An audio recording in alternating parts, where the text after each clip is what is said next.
చెల్లున కొరడాలు క్రీస్తునందు ప్రియమైన సంఘమా,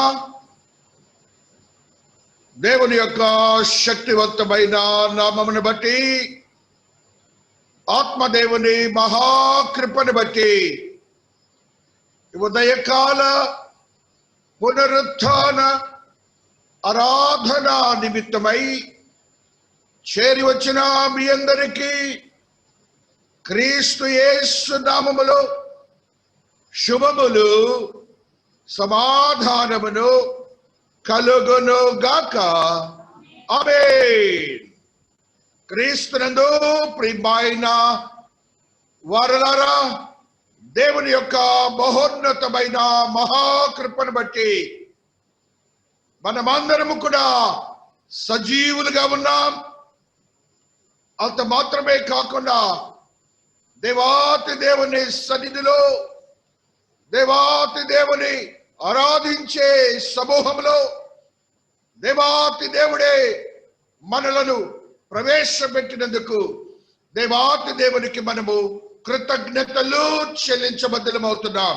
హల్లెలూయా, హల్లెలూయా, హల్లెలూయా.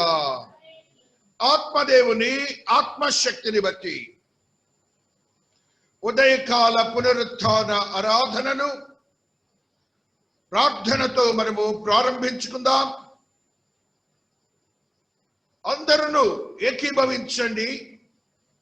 పరిశుద్ధాత్మ దేవుని ఆహ్వానాన్ని మనం ఆహ్వానించుకుంటూ, ఆయన సన్నిధిని మనము కోరుకుంటూ, ఆయనే ఈ దిన ఆరాధన క్రమానికి ఆధిపత్యాన్ని వహించులాగున, ఆయనే ప్రతి ఒక్క విశ్వాసని ఆత్మతో సిద్ధపరచులాగున మన హృదయములను, ఆత్మలను, మనస్సులను ఆయన కొరకు ఏకపరిచి ప్రార్థించుకుందాము.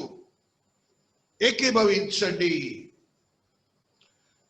శక్తివంతమైన దేవా, మీ పాద సన్నిధిలో ఉన్నాం తండ్రి. నైనా ఈ ఉదయకాల సమయంలో మీరు మాతో ఉన్న విధానాన్ని బట్టి కృతజ్ఞతలు చెల్లించుకుంటున్నాను. త్రియేక దేవుని మందిరమును, మందిర విశ్వాసులను మీరు ఆశీర్వాదకరంగా మార్చుకున్న విధానాన్ని బట్టి కృతజ్ఞతలు. ప్రతి ఒక్క విశ్వాసిని ఆత్మతో నింపుతున్న విధానాన్ని బట్టి కృతజ్ఞతాభివందనములు చెల్లించుకుంటున్నాను. ఈ లోకములో తండ్రి, మా యొక్క జీవన క్రమమునకు ఆటంకమైనటువంటి ప్రతి పరిస్థితి మీకు బాహాటముగా తెలుస్తున్న స్వామి. నైనా మీకు తెలుస్తున్నాయినా, నైనా మీకు తెలుస్తున్నాయినా, మిమ్మలను ఆరాధించడానికి, మిమ్మల్ని నైనా ఆరాధించి మీ యొక్క ఆత్మీయతలో బలపరచడానికి మాకునైనా సమయము చాలటలేదు, సమయము దొరకటలేదు, నైనా పరిస్థితులు బాగాలేదు. నైనా మీరు కృప చూపినందుకు స్తోత్రాలు చెల్లించుకుంటున్నాను. ప్రతి ఒక్క బిడ్డనైనా ఈ దినమున ఆరాధనకునైనా రావటానికి వారి వారి మనస్సుల్లో స్థిరపరిచిన ఆలోచన మీరే. అట్టి ఆలోచనతో బిడ్డలను భద్రపరిచిన వారు మీరే. అట్టి ఆలోచనలో భద్రపరిచి వారిని కొనసాగిస్తున్న వారు మీరే. అట్టి ద్వారా ఆత్మంగా బలపరిచిన దేవుడవు మీరే అని నాయనా మీ పాదముల యందు ప్రణమిల్లుచున్నాను తండ్రి. ఆది నుంచి అంతం వరకు మీ కృప మాత్రమే సిద్ధీకరింపబడును గాక. ఇక్కడ వస్తున్న బిడ్డలు ఉన్నారు స్వామి. ఆటంకాలు ఉన్నాయి నాయన ఈ దినాల్లో, ఆటంకాలు ఉన్నాయి నాయన ఈ దినాల్లో. మా బలహీన పరిస్థితులను బట్టి అపవాది మా బలహీనతలోనికి చొప్పించుకొనిచ్చి మరులు కొలుపుతాడు నాయన. బంధించండి, బంధించండి వారినైనా మీ యొక్క ఆత్మతో నింపబడిన ఆశీర్వాదకరమైన ఆరాధనలో, ఆ యొక్క దేవుని స్థలములో ఆశీర్వాదాలు పొందటానికి వారికి నైనా వెసులుబాటు కలిగించండి స్వామి. వారి వారి కుటుంబములను ఆశీర్వదించండి నాయన, ఆత్మీయంగా బలపరచండి నాయన. ఇంకను ఈ లోకము వైపు చూస్తున్నారేమో, అటు లోకము వైపు చూసే ఆలోచన సరళిని యేసు నామములో బంధింపబడును గాక, కృపలు భద్రపరచబడును గాక, ఆత్మతో నింపబడును గాక, శక్తివంతమైన స్థితిగతులే అనుగ్రహించబడును గాక. అగ్ని కాంక్షలు తండ్రి సంఘము చుట్టూ నా బిడ్డలందరూ చుట్టూ ఉంచండి. ఏ బిడ్డకునైనా అపాయం అనేది లేదు, అనారోగ్యం అనేది లేదు. నా దేవుడే శక్తివంతుడు, నా దేవుడే సంపూర్ణ స్వస్థత కలుగు దేవుడు. ఆయనే విశ్వసించిన వారిని స్వస్థులుగా చేయబడును గాక. ఆత్మతో నింపబడిన అభిషేకాన్ని నా బిడ్డకు దయచేయండి. నేను దాసురాలని నన్ను మీ ఆత్మాభిషేకంతో నింపినందుకు స్తోత్రాలు. మీ వాక్యమును బోధించడానికి మీరు ఇచ్చిన యోగ్యకరమైన ప్రతి పరిస్థితిని బట్టి స్తుతులు స్తోత్రాలు. ప్రార్థనలోను ఆరాధనలోను అయినా మిమ్మల్ని మహింపరిచే కీర్తనలలోను వాక్య బోధలోను వాక్య పట్టణములోను మీ యొక్క ఆత్మ తాకిడి మాత్రమే స్థిరపరచబడి భద్రపరచబడను గాక. ఆత్మ కార్యము జరిగించుకోవాలి. మీరు ఈ దినమున ఆత్మ కార్యము జరగాలి, మీరు జరిగించాలి. మీరు జరిగించే దేవుడు. అతి క్రియ అగ్నితో నా బిడ్డలందరూ కాల్చబడి ఆశీర్వాదములతో నింపబడి వారి గృహోన్ముఖులు కావాలి స్వామి. అట్టి స్థితి నా బిడ్డలందరికీ దయ చేయబడును గాక. యేసు నామమున అడుగుచున్నా తండ్రి, ఆమేన్, ఆమేన్, ఆమేన్. హల్లెలూయా, హల్లెలూయా. 57వ పాట ఎన్ని తలచిన అడిగిన అనే పాటను పాడుకుందాం. 1000 గీతాల నుంచి 57వ పాటను మనం పాడుకుందాం. ఎన్ని తలచినా ఏది అడిగినా జరిగేది నీ చిత్తమే ప్రభువా, జరిగేది నీ చిత్తమే. ఎన్ని తలచినా జరిగేది నీ చిత్తమే ప్రభువా, జరిగేది నీ చిత్తమే. నీ వాక్కుకై వేచి ఉంటిని, నా ప్రార్థన ఆలకింపుమా ప్రభువా, నా ప్రార్థన ఆలకింపుమా. నీ తోడు లేక, నీ ప్రేమ లేక, నీలో నాయే ప్రాణి నిలువలేదు. నీ తోడు లేక, నీ ప్రేమ లేక, నీలో నాయే ప్రాణి నిలువలేదు. నడవి పూలే నడవి పూలే నీ ప్రేమ పొందగా, నా ప్రార్థన ఆలకించుమా ప్రభువా, నా ప్రార్థన ఆలకించుమా. ఎన్ని కలిగినా ఏది అడిగినా జరిగేది నీ చిత్తమే ప్రభువా, జరిగేది నీ చిత్తమే. హల్లెలూయా. నీవే తెలిసి నా హృదయం నీ కొరకు బయలుపరచితి. హల్లెలూయా. ఓ పవర్. హల్లెలూయా. స్తోత్రం, స్తోత్రం. Power, power of the lord is పారిపోయినా నా వెలుగు దీపము, పారిపోయినా నా వెలుగు దీపము. నీ ప్రేమతో ప్రభువా, నీ ప్రేమతో ఎన్ని కలిసినా ఏది అడిగినా జరిగేది నీ చిత్తమే ప్రభువా, నీ చిత్తమే. ఓ ఆపదలో నన్ను వెన్నంటి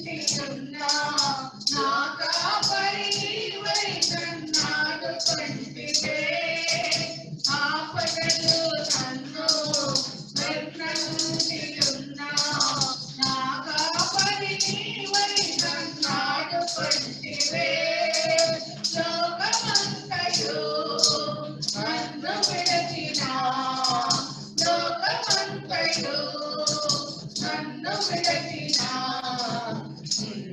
మేలు చేయవు ప్రభువా మేలు చేయవు స్తోత్రం వెండి కలపినా ఏది అడిగినా జరిగేది నీ చిత్తమే హల్లెలూయా ప్రభువా జరిగేది నీ పవర్ హల్లెలూయా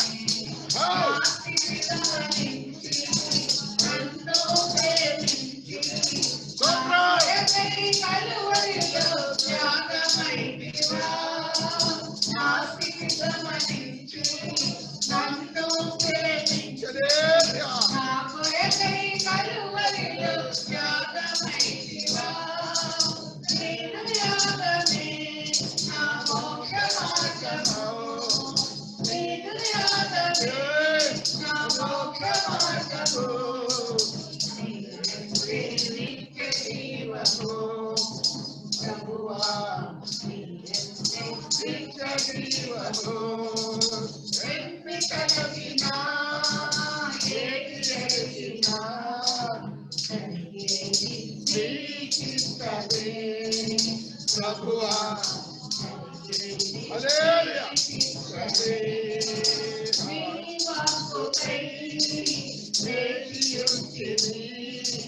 నా ప్రార్థన ఆలకించుమా ప్రభువా నా ప్రార్థన ఆలకించుమా హల్లెలూయా హల్లెలూయా స్తోత్రం స్తోత్రం స్తోత్రం దేవునికి ఒకసారి స్తోత్రాలు చెప్పుకుంటున్నాం హల్లెలూయా ఆత్మ దేవుని యొక్క సన్నిధిని మనం అనుభవిస్తున్నాం ఆయనే మనకంటే ముందుగా వచ్చి ఇక్కడ ఉన్నారు దేవునికి స్తోత్రాలు దేవునికి స్తోత్రాలు దేవునికి స్తోత్రాలు హల్లెలూయా ఆత్మదేవుని ఆత్మీయ స్థితిలో మనము ఈ దినములకై పరిశుద్ధాత్మ దేవుడు ఉదయకాల ప్రార్థన నిమిత్తమై పునరుత్థాన ఆరాధనలో ఉత్తర ప్రచుత్తర రీతిగా ఆయన అనుగ్రహించిన వాక్య భాగము యోహాను సువార్త 2వ అధ్యాయము 1వ వచనము నుండి 25వ వచనము వరకు ఉత్తర ప్రచుత్తర రీతిగా మనము చదువుకుందాము. యోహాను సువార్త 2వ అధ్యాయము 1వ వచనమును అనుసరించవలసినది.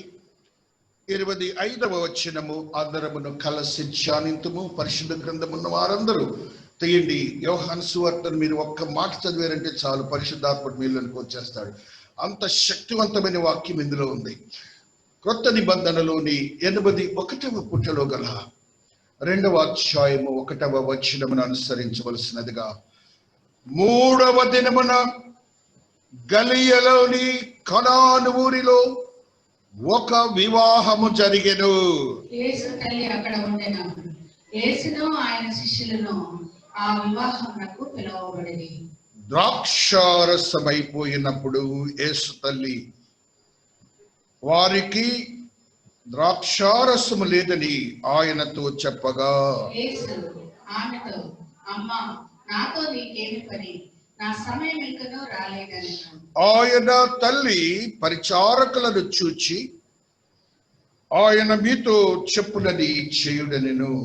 యూదుల శుద్ధీకరణాచార ప్రకారం 2-3 తూముల పట్టు 6 రాతి బాణలు అక్కడ ఉంచబడిన. యేసు ఆ బాణలు నీళ్లతో నింపుడని వారితో చెప్పగా వారు వాటిని అంచుల మధ్యకు నింపిరి. అప్పుడు ఆయన వారితో, మీరు ఇప్పుడు మంచి విందు ప్రధాని ఎదుగు తీసుకుపోండి అని చెప్పగా వారు తీసుకొని పోయి. ఆ ద్రాక్షారసము ఎక్కడ నుండి వచ్చెనో ఆ నీళ్లు ముంచి తీసుకుని పోయిన పరిచారకులకే తెలిసినది, కానీ విందు ప్రధానికి తెలియకపోయిన కనుక ద్రాక్షారసమైన ఆ నీళ్లు రుచి చూచినప్పుడు ఆ విందు ప్రధాని పెళ్లి కుమారుని పిలిచి, ప్రతి వాడును మొదట మంచి ద్రాక్షారసం పోసి జనులు మత్తులో ఉన్నప్పుడు జబ్బు రసం పోయిను. నీవైతే ఇదివరకును మంచి ద్రాక్షారసం ఉంచుకొని ఉన్నామని అతనితో చెప్పాను. గలిలయలోని కానాలో యేసు ఈ మొదటి సూచక్రియను చేసి తన మహిమను బయలుపరచెను. అందువలన ఆయన శిష్యులు ఆయన యందు విశ్వాసముంచిరి. తర్వాత ఆయనయు ఆయన తల్లియు ఆయన సహోదరులను ఆయన శిష్యులను కపెర్నహూమునకు వెళ్ళి అక్కడ కొన్ని దినములుండిరి. యూదుల పస్కా పండుగ సమీపింపగా యేసు యెరూషలేమునకు వెళ్ళి దేవాలయంలో ఎడ్లను గొర్రెలను పావురములు అమ్మువారును రూకలు మార్చువారును కూర్చుండుట చూసి రాళ్లతో కొరడాలు చేసి గొర్రెలను ఎడ్లన్నిటినీ దేవాలయములో నుండి తోలివేసి రూకలు కూర్చువారి రూకలు చల్లివేసి వారి బల్లలు పడద్రోసి పావురములు అమ్మువారితో వీటిని ఇక్కడ నుండి తీసుకొని పోండి, నా తండ్రి ఇల్లు వ్యాపార బిడ్డలుగా చేయకూడదని చెప్పాను. ఆయన శిష్యులు నీ ఇంటిని గూర్చిన ఆసక్తి నన్ను భక్షించునని వ్రాయబడినట్టు జ్ఞాపకము చేసుకునేది. కాబట్టి యూదులు ఈ కార్యములు చేస్తున్నావే ఏ సూచన క్రియను మాకు చూపెట్టమని ఆయన అడుగగా యేసు ఈ దేవాలయమును పడగొట్టుడి, 3 దినములలో దాని లేపుదనని వారితో చెప్పెను. యూదులు ఈ దేవాలయము 46 సంవత్సరములు కట్టిరి, నీవు 3 దినములలో దానిని లేపుదవా అని. అయితే ఆయన తన శరీరమును దేవాలయమును గూర్చి ఈ మాట చెప్పెను. ఆయన మృతుల్లో నుండి లేచిన తర్వాత ఆయన ఈ మాట చెప్పినని ఆయన శిష్యులు జ్ఞాపకం చేసుకొని లేఖనమును యేసు చెప్పిన మాటను నమ్మిరి. ఆయన పస్కా పండుగ సమయమున యెరూషలేములో ఉండగా ఆ పండుగలో అనేకులు ఆయన చేసిన సూచక్రియలను చూచి ఆయన నామమందు విశ్వాసముంచిరి. అయితే యేసు అందరినీ ఎరిగిన వాడు కనుక ఆయన తనను వారి వశము చేసుకొనలేదు. ఆయన మనుష్యుని అంతర్యమును ఎరిగిన వాడు. అందరమును కలిసి ధ్యానిద్దుము. కనుక ఎవడనో మనిషిని గురించి ఆయనకు సాక్ష్యమియ్యనక్కరలేదు. దేవుడు ఈ పరిశుద్ధ వాక్యమును దీవించి ఆశీర్వదించును గాక. ఆమేన్. క్రీస్తునందు ప్రియమైన సంఘమా, దేవుని యొక్క మహోన్నతమైన మహాకృపను బట్టి ఆత్మదేవుని మహాశక్తిని బట్టి ఈ దినమునకై ఏర్పాటు చేయబడినటువంటి వాక్య భాగము 1 కొరింథీయులకు రాసిన పత్రిక 10వ అధ్యాయము 15వ వచనము నుండి 22వ వచనము వరకు పాస్టర్ గారు చదివి వినిపిస్తారు. 1 కొరింథీ 10వ అధ్యాయము 15వ వచనము నుండి 22వ వచనము వరకు వాక్యమును పఠించుదము.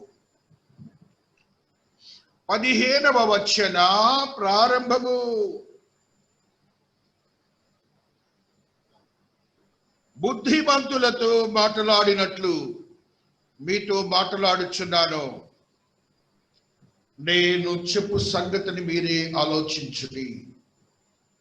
మనము దీవించు ఆశీర్వచనపు పాత్రలోనిది త్రాగుట క్రీస్తు రక్తంలో పాలు పుచ్చుకొనుటయే కదా. మనము విరుచు రొట్టె తినుట క్రీస్తు శరీరములో పాలు పుచ్చుకొనుటయే కదా. మనమందరము ఆ ఒకటే రొట్టెలో పాలు పుచ్చుకొనుచున్నాము. ఆ రొట్టె ఒకటే కనుక అనేకులమైన మనము ఒక శరీరమై ఉన్నాము. శరీర క్రియలు ప్రకారము ఇశ్రాయేలును చూడండి.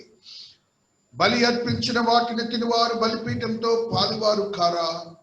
ఇక నేను చెప్పునది ఏమి? విగ్రహార్పితములో ఏమైనా ఉన్నదైనను విగ్రహములలో ఏమైనా ఉన్నదైనను చెప్పెదనా? లేదు. కానీ అన్యజనులు అర్పించు బలులు దేవునికి కాదు దయ్యములకి అర్పించుచున్నారని చెప్పుచున్నాను. మీరు దయ్యములతో పాలువారవుట నాకు ఇష్టము లేదు. మీరు ప్రభు పాత్రలోనిది దయ్యముల పాత్రలోనిది కూడా త్రాగనేరరు. ప్రభువు బల్ల మీద ఉన్న దానిలోను దయ్యముల బల్ల మీద ఉన్న దానిలోను కూడా పాలు పొందనేరరు. ప్రభువు నాకు రోషము పుట్టించదమా? ఆయన కంటే మనము బలవంతులమా? దేవుడు ఈ పరిశుద్ధ వాక్యమును దీవించి ఆశీర్వదించును గాక.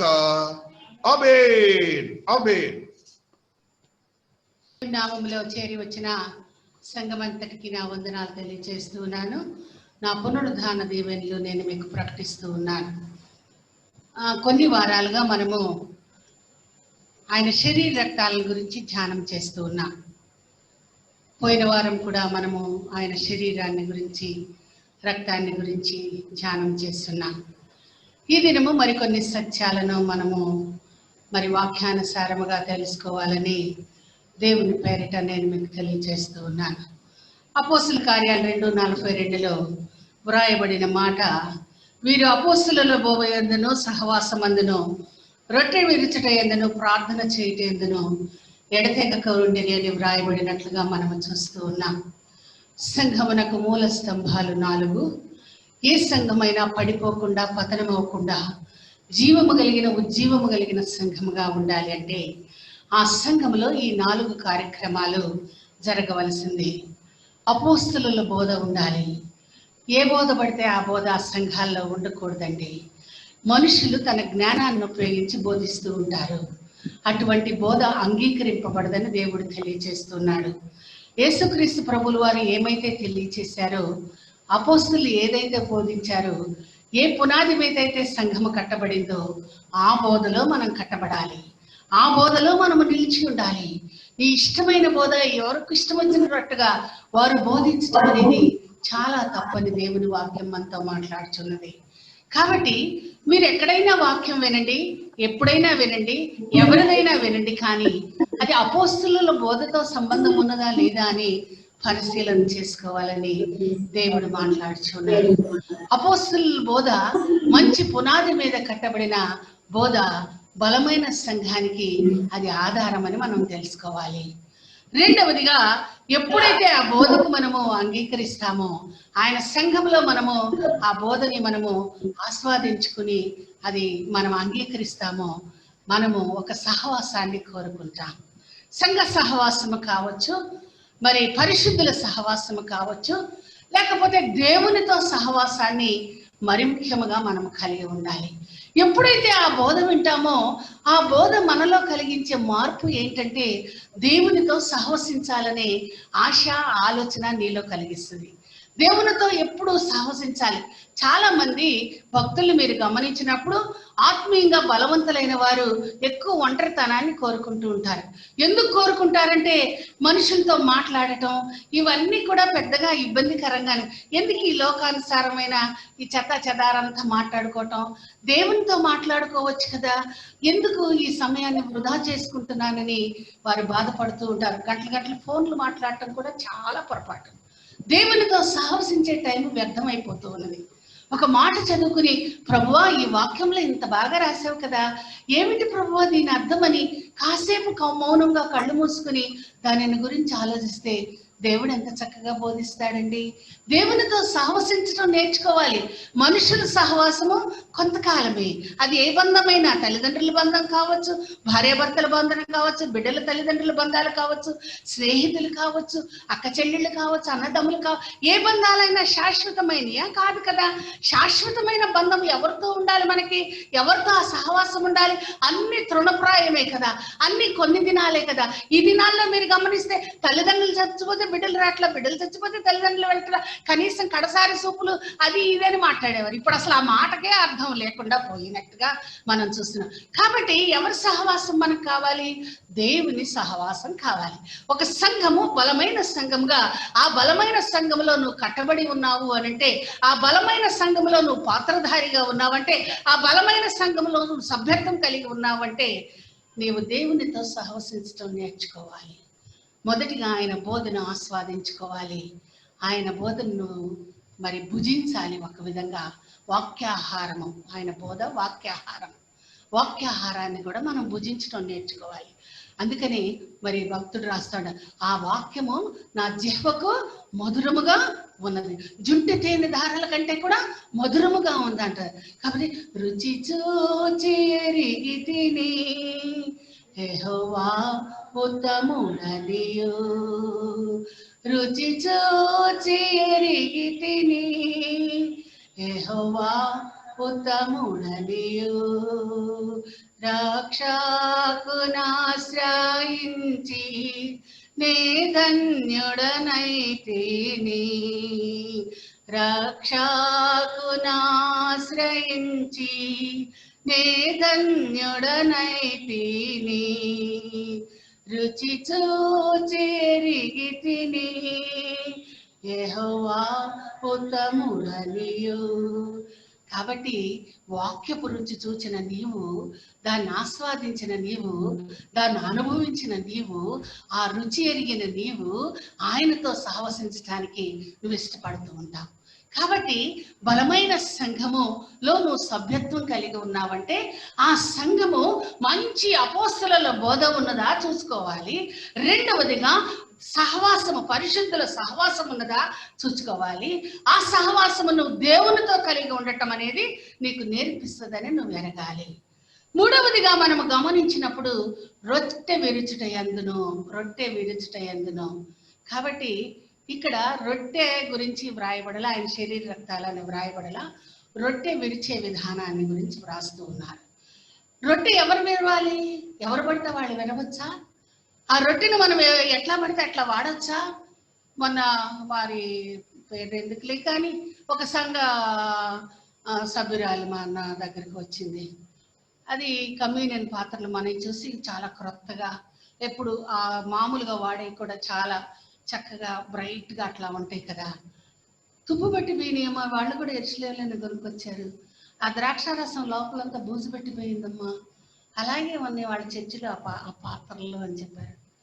అంటే క్రీస్తు రక్తము శరీరం యొక్క విలువ తెలియని సంఘాలు. అవునా?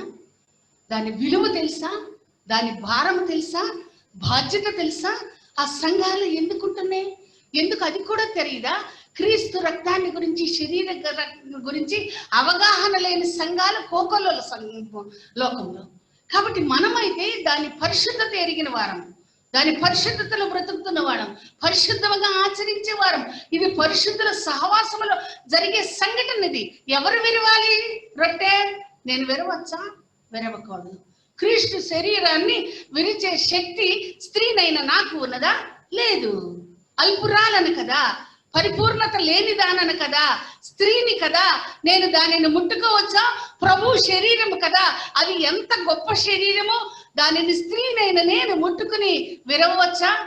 కొన్నిసార్లు 50 years 60 years అయిన తర్వాత ఆ స్త్రీ తత్వాన్ని కోల్పోయి వారి పరిపూర్ణలోనికి వచ్చి పురుషత్వంలోకి ఎంచబడిన వారు, బాగా పరిపూర్ణులైన వృద్ధులైన స్త్రీలు, మరి లోకానుసారమైన స్త్రీ తత్వాలన్నీ కోల్పోయిన వారు కొన్ని సంఘాలలో నియమిస్తూ ఉంటారు.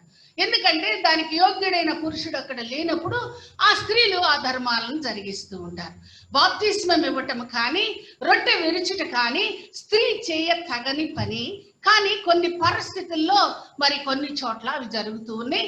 ప్రభువు వారిని మరి అంగీకరించి వాటిని అంగీకరిస్తున్నారేమో మనకైతే తెలియదు. కానీ ఆ రొట్టె విరిచే విధానం ఎవరు విరవాలి? రొట్టె కాపరి విరవాలి. కాపరి బాగా బయట బాగా తిరిగి వచ్చి మాంసం కొట్ల చుట్టూ రోడ్ల మడ తిరిగి వచ్చి ఇక్కడ రొట్టె ఎరవచ్చా? ప్రార్థన గడిపేవా? ఆయన శరీరాన్ని నువ్వు చేతిలోకి తీసుకుంటున్నావు కదా, ఆయన శరీరాన్ని నువ్వు విరుస్తున్నావు కదా. ప్రభు శరీరం విరవాలి అంటే, ప్రభు శరీరాన్ని తాకాలంటేనే మనకు భయము. ఎందుకంటే ప్రభు శరీరాన్ని తాకటం కాదు, ప్రభు వస్త్రాన్ని ముట్టుకుంటేనే రక్తధార కట్టింది అని వ్రాయబడి ఉంది. రోగము నయమైంది అని ఆయన చూస్తే నయమైంది, ఆయన మాట్లాడితే నయమైంది, ఆయన తాకితే నయమైంది, ఆయన వస్త్రం ముట్టుకుంటే నయమైంది. ఆయన శరీరాన్ని విరవగలిగిన శక్తివంతులు లోకములో ఎవరైనా ఉన్నారా? లేరు. కానీ ఆయన ఇచ్చిన పరిశుద్ధతను బట్టి, ఆయన ఇచ్చిన యోగ్యతను బట్టి, ఆయన ఇచ్చిన ధర్మాన్ని బట్టి, ఆయన ఆపాదించిన పనిని బట్టి ఆ పని చేస్తున్నాం. కానీ అయోగ్యుడనైన నేను, యోగ్యత లేని నేను, ప్రభువా నీవు నాకు ఇచ్చిన యోగ్యతను బట్టి నీ పాదాలకు వందనాలని చెప్పుకుంటూ ఆయన శరీరాన్ని నీ చేతులకి తీసుకుని ప్రభువు తట్టు చూస్తూ ప్రభువే విరుచులాగిన ఆయన మీద ఆధారపడి నువ్వు విరవాలి. అది రొట్టె విరిచే విధానం. ఎట్టబడితే అట్ట రొట్టె, ఎట్టబడితే అట్ట ఇయటం, ఎడం చేతి ఇయటం, కుడి చేతి ఇయటం, మొక్కలు ఇయటం, తుంపులు ఇయటం, హెబ్బే చాలా తప్పండి. దేవుని శరీరము చాలా పవిత్రమైనది. ప్రభు శరీరము చాలా పవిత్రమైనది. ఈ లోకానుసారమైన శరీరాల లాంటి శరీరము కాదు. దేవుని శరీరము కుళ్ళు పడుతుందా? దావీదు మహారాజు కీర్తనలో రాశాడు, ఆయన శరీరానికి కుళ్ళు పట్టిందా? కుళ్ళు వాసన వచ్చిందా? మురుగుడు వాసన వచ్చిందా? ఆయన శరీరము పరిశుద్ధమైన శరీరము, మహిమ శరీరము ఆయన కలిగి ఉన్నాడు. పరలోక శరీరాన్ని భూమి వద్దకు తీసుకుని వచ్చాడు, భూమి మీద శరీరధారిగా జీవించాడు. కానీ ఆయన శరీరానికి కుళ్ళు పట్టలేదు, పురుగు పట్టలేదు. ఆయన శరీరములో రోగము లేదు. ఆయన శరీరములో పరిశుద్ధత, పవిత్రత ఉన్నదని మనం ఎరగాలి. కాబట్టి సంఘాలలో మూడవది ఏంటి? రొట్టె విరవటం. అందుకని ఒకవేళ మనం ఈ బల్లను సమీపిస్తున్నాం, ఈ బల్లను ఆస్వాదిస్తూ ఉన్నాం, కానీ కాపరి మీ ఎదురుగుండా రొట్టె విరుస్తున్నారు. ఆ రొట్టె విరిచిన తర్వాత మాత్రమే మనము ఆ రొట్టెను అంగీకరించాలి. విరవబడిన రొట్టె, క్రీస్తు పేరట క్రీస్తు శరీరము విరవబడవటానికి యోగ్యులైన బిడ్డలు దాన్ని మరి విరవాలి. ఎవరు పడితే వాళ్ళు విరవకూడదు. కాబట్టి ఆ విరిచిన ఆ రొట్టెను సంఘాలు తీసుకోవాలి. కాబట్టి ఇరిచిన ముక్కలు తినాలా? అందరికి ఒక రొట్టెలు ఇవ్వచ్చు కదా. రొట్టె ఉంటే బాగుంటుంది. పాస్టమ్మ గారి రొట్టె, అన్నామని చేసిన రొట్టె బాగా టేస్టీగా ఉంటుంది, ఇంత ముక్క నాకేం సరిపోదు కాదు. అందరం ఒక శరీరంలో ఒక రొట్టెలోనే పాలిభాగస్థలము. అది విరవబడాలి.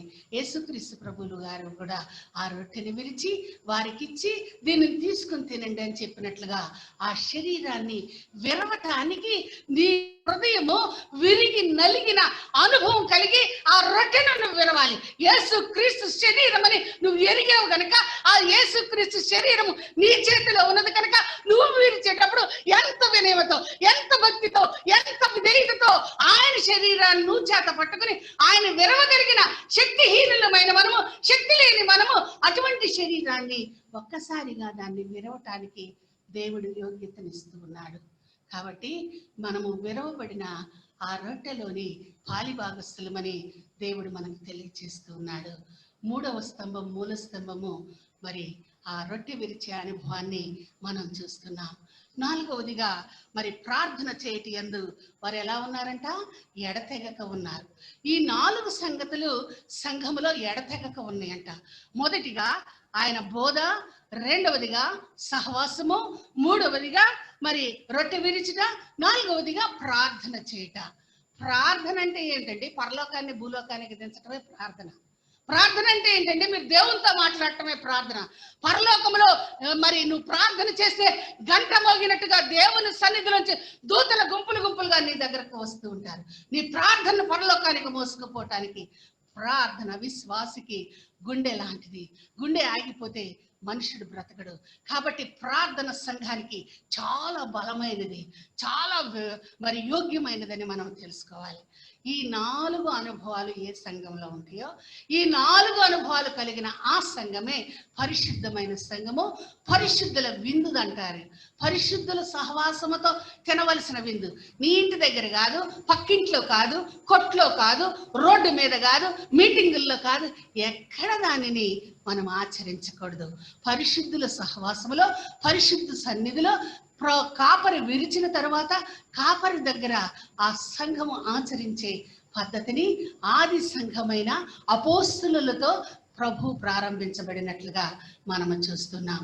కాబట్టి మన సంఘములో మనం గమనించుకోవాల్సింది, మీరు ఏ సంఘానికన్నా వెళ్ళండి, ఏ కాపరి దగ్గరికన్నా వెళ్ళండి, ఏ పరిస్థితుల్లో అన్నా మీరు వెళ్ళండి, కానీ ఈ 4 అంశాలు సంఘములో ఉన్నాయా లేదా?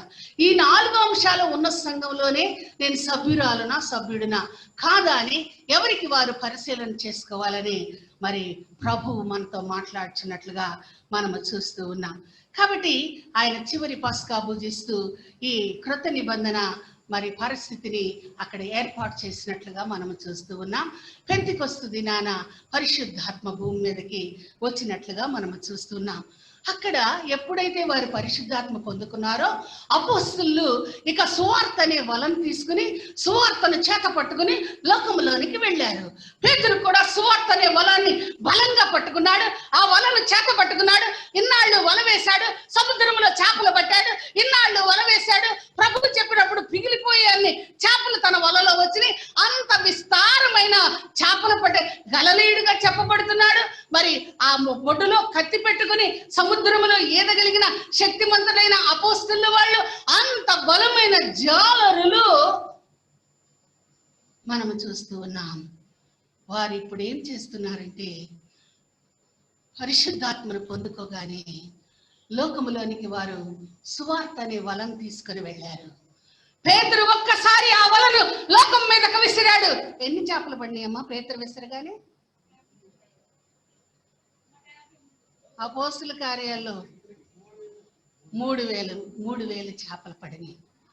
సువార్త అనే వల విసిరినప్పుడు 3,000 చేపలు ఒక్కసారి ఆయన వలలో పడినట్లుగా మనం చూస్తూ ఉన్నాం. కాబట్టి మనము దేవుని సువార్తను మోసుకొని పోయి ఆత్మల్ని మనము చేపట్టాలి, ఆత్మల్ని రక్షించాలి. ఆత్మల్ని గురించిన భారము సంఘాలలో ఉండటం లేదు. ఆత్మల గురించిన ఆ అనుభవమే ఉండటం లేదు. ఆత్మలు ఏమైపోతే మనకెందుకు? మనకొచ్చే కానుకలు మనకొస్తే చాలు, మనకొచ్చే సభ్యత్వం మనకొస్తే చాలు. అయ్యా క్రిస్మస్ జరపరు కదా, అయ్యా మీరు పండుగ చేయరు కదా, ఎందుకు క్రిస్మస్ రోజున ఆరాధనలు పెడతారు, తాళం వేయొచ్చు కదా అంటే భయం. మళ్ళీ కబుర్లు పక్క చర్చికి వెళ్ళిపోతాయి అని భయం ఆంటీ అంటారు. పండగ కవర్లు పక్క చర్చికి వెళ్తాయి అని భయం వేసి ఈ చర్చి తెరుస్తున్నానని చెబుతున్నాను. అది ప్రాముఖ్యమా? నిన్ను దేవుడు పోషించడా? దేవుడు నీతో లేడా? నిన్ను బేదగా విడిచిపెట్టాడా? నిన్ను బెచ్చగాడిగా ఈ లోకంలో దేవుడు ఉంచుతాడా? ఉంచడు. దేవుడు ఎప్పుడూ నిన్ను అలా ఉంచడు. కాబట్టి ఎలా మన సంఘాలలో మన పరిస్థితులను మనం పరిశీలన చేసుకోమని దేవుడు మనతో మాట్లాడుచున్నాడు. చూడండి, సువార్త అనే వలలు చేత పట్టుకున్నారు. అపోస్తలులు లోకములోనికి వెళ్ళారు, ఆ వలలు వేశారు. చాలా ఆత్మల వారు సంపాదించినట్లుగా మనము చూస్తూ ఉన్నాం. 11 మందితో ప్రారంభించబడింది ఈ క్రొత్త నిబంధన. 12వ వాడిగా మత్తయి చేర్చబడ్డాడు. 70 మంది పరిచారకులు. ఇప్పుడు విశ్వాసులైన వారు 3,000 మంది అపోస్తలులు మరి పేతురు వలలో పడినట్లుగా మనము చూస్తూ ఉన్నాం. సంఖ్యను దేవుడు ఎంత బాగా వ్రాస్తూ ఉన్నాడు. వలలో పడిన సంఖ్య కూడా దేవుడు వ్రాస్తున్నాడు. బైబిల్కే సంఖ్యల గ్రంథం అని అర్థము. సంఖ్యాకాండం అని ఒక పుస్తకం మనకున్నది. మ్యాథమెటికల్ థియరీతోనే వ్రాయబడి ఉంటుంది. రాత్రి నేను ఈ వాక్యం చదువుతా అనుకుంటున్నా, నాకు ఒక బ్లాక్ బోర్డు, ఒక చాక్ పీసు, ఒక పాయింటర్ ఇస్తే నేను ఎంత బాగా ఈక్వేషన్స్ వేసి ఇవి చెప్పొచ్చు అని అనిపించింది. నాకు మ్యాథమెటికల్ ఈక్వేషన్స్ తో ఎంత బాగా దీన్ని టీచ్ చేయొచ్చు అని అనిపించింది. ఆత్మ అంత తొందర చేసేసి దేవుని గురించిన సత్యాలు అనేకం తెలియచేస్తున్నట్లుగా మనము చూస్తూ ఉన్నాం. సువార్త ప్రారంభించబడింది, ఆత్మల రక్షణ ప్రారంభించబడినట్లుగా మనము చూస్తూ ఉన్నాం. కాబట్టి ఇది మీ కొరకైన నా శరీరం, విడబడిన శరీరం అని దేవుడు చెప్తున్నాడు. రొట్టె ద్రాక్షారసం ఎప్పుడు కూడా సాదృశ్యము కాదండి. బాప్తిస్మము సాదృశ్యము, మరణ పునరుద్ధానాలకి సాదృశ్యము బాప్తిస్మం. కానీ ఆయన శరీర రక్తాలు అనేవి సాదృశ్యాలు కావు. ఆయన చూపించింది రొట్టె, ఆయన ఇచ్చింది ద్రాక్షారసమే. ఇప్పుడు మనము చేస్తుంది కూడా రొట్టె, మనము తీసుకుంటుంది కూడా ద్రాక్షారసమే. కాబట్టి ఈ సత్యాలను మనం గ్రహించుకుని అది సాదృశ్యమని మనం ఎప్పుడూ కూడా, ఏ కాపరి కూడా, ఏ వాక్యోపదేశకులు కానీ, ఏ బోధకులు కానీ, ఏ పరిచారకులు కానీ ఇది సాదృశ్యమని అన్నారో దేవుడు శిక్షిస్తాడు ఖచ్చితంగా. ఇది సాదృశ్యము కాదు, అది యథార్థత. ప్రభువు ఏం చెప్పాడో అది నిజము, ప్రభువు ఏం చూపించాడో అది నిజము. ఇక్కడ నువ్వు చూస్తుంది కూడా నిజమే అని నువ్వు తెలుసుకోవాలి. కాబట్టి ఆయన శరీరాన్ని గురించి, రక్తాన్ని గురించి మనం అపరాధులం కాకూడదని కొరింథీ సంఘంలో మనం చాలా సార్లు చదువుకుంటూ ఉంటాం.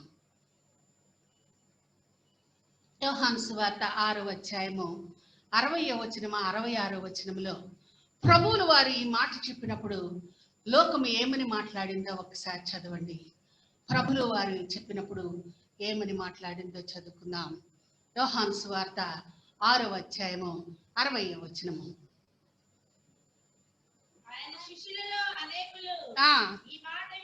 ఈ మాట విని ఆయన శరీరం తినాలి, ఆయన రక్తం తాగాలనే మాట ఎటువంటి మాటట? కఠినమైన మాట. ఎవడు వింటాడు? ఒక మనుషుని శరీరం ఒక మనుష్యుడు తినటం అనే మాట ఆయన చెబుతున్నాడు, కానీ ఎవరు వినగలిగిన మాట ఇటువంటి కఠినమైన మాట ఆయన చెబుతున్నాడు అంటున్నారండి. దాని విన్నవారు 66లో ఏం రాసిందమ్మా? అప్పటి నుండి ఆయన శిష్యులలో అనేకులు వెనుక తీసి మరి ఎన్నడూ ఆయనను వెంబడింపలేదు. ఈ మాట చెప్పినప్పుడు ప్రభువును వెంబడిస్తున్న అనేక మంది ఈ మాట వినగానే అక్కడ ఆయన్ని వెంబడించడం మానేసి వెళ్ళిపోయారు. శరీర రక్తాలను గురించిన మాట ప్రభువు చెప్పినప్పుడే భిన్నమైన అనుభవాలు మనం చూస్తున్నాం. ఇప్పుడు లోకమంతా కూడా క్రొత్త నిబంధన శరీర రక్తాలు బాప్తిసం, దీనిలోనే భిన్నమైన అనుభవాలు సంఘాలలో.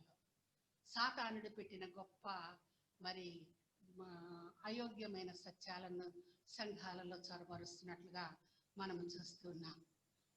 మొదటిగా మనం చూసినప్పుడు తండ్రి అయిన దేవుడు ఒక మట్టిని తీసుకున్నాడు, ముద్దగా తీసుకున్నాడు. 4 రకాల మట్టలు మనుషులు భూమి మీద ఉంటే, ఎర్ర మన్ను ఉంటది, ఇసుక ఉంటది, నల్ల మన్ను ఉంటది, సవిటి మన్ను అని సవ్వగా ఒక రకంగా దాన్ని అంటే ఒండ్రు మట్టి లాగా ఉంటది కదా. ఇలా 4 డస్ట్లే ఉంటాయి, 4 రకాల మట్టులే భూమి మీద ఉంటాయి. అందుకని దేవుడైన యెహోవా ఏం చేశాడట, మన బైబిల్ గ్రంథంలో కానీ ధర్మశాస్త్రములో కానీ రాయబడలేదు, కానీ ఖురాన్లో మరి మహమ్మద్ ప్రవక్త రాశాడు. ఏమి రాశాడంటే 4 దిక్కుల 4 రకాల మన్నును తీసుకుని ఒక ముద్దగా చుట్టి, అంటే 4 రంగులు, ఇసుక రంగు, తెల్ల రంగు, నల్ల రంగు, ఎర్ర రంగు, చామంచాయ రంగు, ఈ 4 రంగుల మట్టిని తీసుకుని ఒకే ముద్దగా చేసి ఆ ముద్దతో ఆదామును చేశాడట దేవుడు. ఆదామును చేసి ఒక చేతిలో ముద్ద అయిన మట్టిని తీసుకున్నాడు, దానిని ఒక రూపాన్ని ఇచ్చాడు, ఒక బొమ్మగా చేశాడు. ఆ బొమ్మను చేసి ఆయన తన జీవవాయువుని ఊదాడు. మట్టి ఇప్పుడు మట్టి కాస్త ఏమిగా మార్చబడింది? శరీరముగా మార్చబడింది. మన్ను శరీరముగా మార్చబడింది. అది జీవం పోసిన తర్వాత మరి అది మానవుడిగా మార్చబడినట్లుగా, నరుడుగా మార్చబడినట్లుగా మనం చూస్తాం. ఆదికాండం 5వ అధ్యాయము 1వ వచనం చదవండి. ఏం రాయబడిందో, దేవుడు మనుషులకి నరులు అని పేరు పెట్టినట్లుగా ఇదే ఆదామును సృజించిన దినమున చేసెను, సృజించి దేవుడు పెట్టిన పేరేంటి? మనుషులకి నరులు అని పేరు పెట్టాడు. దేవుడు ఏమని పెట్టాడట? వారికి నరులు అని పేరు పెట్టాడట. కాబట్టి మీరు గమనించినప్పుడు మన్ను శరీరము ఏమైంది? నరుడయ్యాడు, నరులయ్యారు. మన్ను శరీరముగా మార్చబడింది, శరీరములో జీవం వచ్చింది, జీవము రాగానే నరుడయ్యాడు. అది తండ్రి చేసిన క్రియ.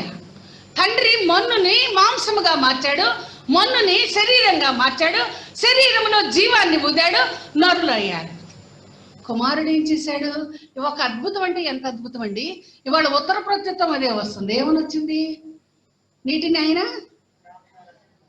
అసలు దేవుని ప్రణాళిక ఎంత బాగా ఉంటుందో చూడండి. ఈ రోజున ఉత్తర ప్రత్యుత్తర వాక్యము అదే యోహాను సువార్త 2వ అధ్యాయము. తండ్రి ప్రభువు ఏం చేశాడు? అక్కడికి వెళ్ళారు, వాళ్ళ తల్లి వెళ్ళింది, వివాహానికి వెళ్ళారు. వెళ్ళిన తర్వాత ఆమె వచ్చి చెప్పింది, అయ్యా ద్రాక్షరసం అయిపోయిందంటే నా సమయం ఇంకా రాలేదమ్మా అని చెప్తాడు. అప్పుడు ప్రభువు ఆయన ఏం చెప్తే అది మీరు చేయండి అని ఆమె శిష్యులకు చెప్తుంది. మీరు అక్కడ గమనించితే దేవుడు అక్కడ రాయించిన మాట, శుద్ధీకరణాచారం ప్రకారము 3 తూములు పట్టు రాతి బాణలు 6 అక్కడ ఉంచబడెను అని వ్రాయబడింది. కాబట్టి ఆచారం అనేది సంఘాలలో కొట్టివేయవలసిన అవసరత లేదు. ఎందుకంటే ఆచారం అనేది అక్కడ చట్టం ప్రకారము, ఆ కట్టడి ప్రకారము, కులానికి ఒక ఆచారం ఉంటుంది, మతానికి ఒక ఆచారం ఉంటుంది, సంఘానికి ఒక ఆచారం ఉంటుంది.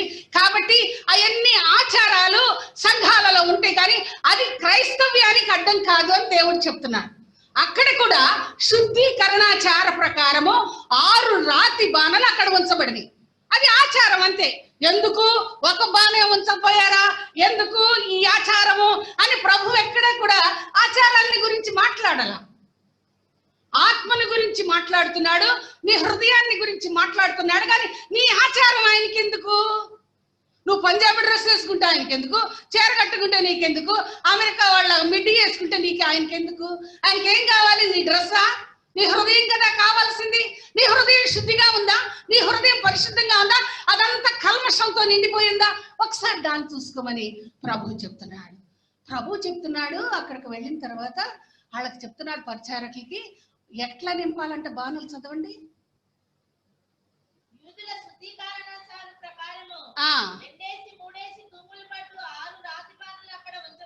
ఉంచబడి ఉండెను.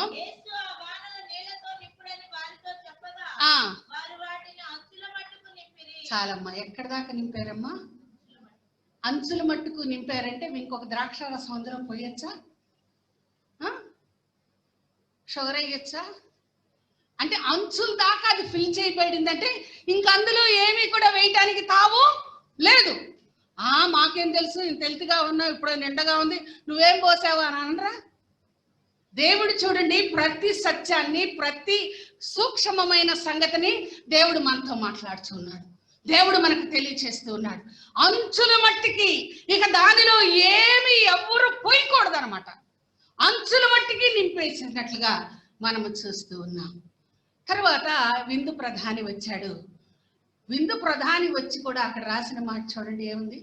దానిని ముంచి అప్పుడు ఆయన వారితో మీరు ఇప్పుడు ముంచి విందు ప్రధాని వద్దకు తీసుకుని పండని చెప్పగా వారు తీసుకుని పోయిరి. ఆయన ద్రాక్షారసం ఎక్కడ నుండి వచ్చినో ఆ నీళ్లు ముంచి తీసుకుని పోయిన పరిచారకులకే తెలిసినది, కానీ విందు ప్రధానికి తెలియకపోను కనుక ద్రాక్షారసమైన ఆ నీళ్లు రుచి చూసినప్పుడు ఆ విందు ప్రధాని పెండ్లి కుమారుని పిలిచి చాలమ్మా.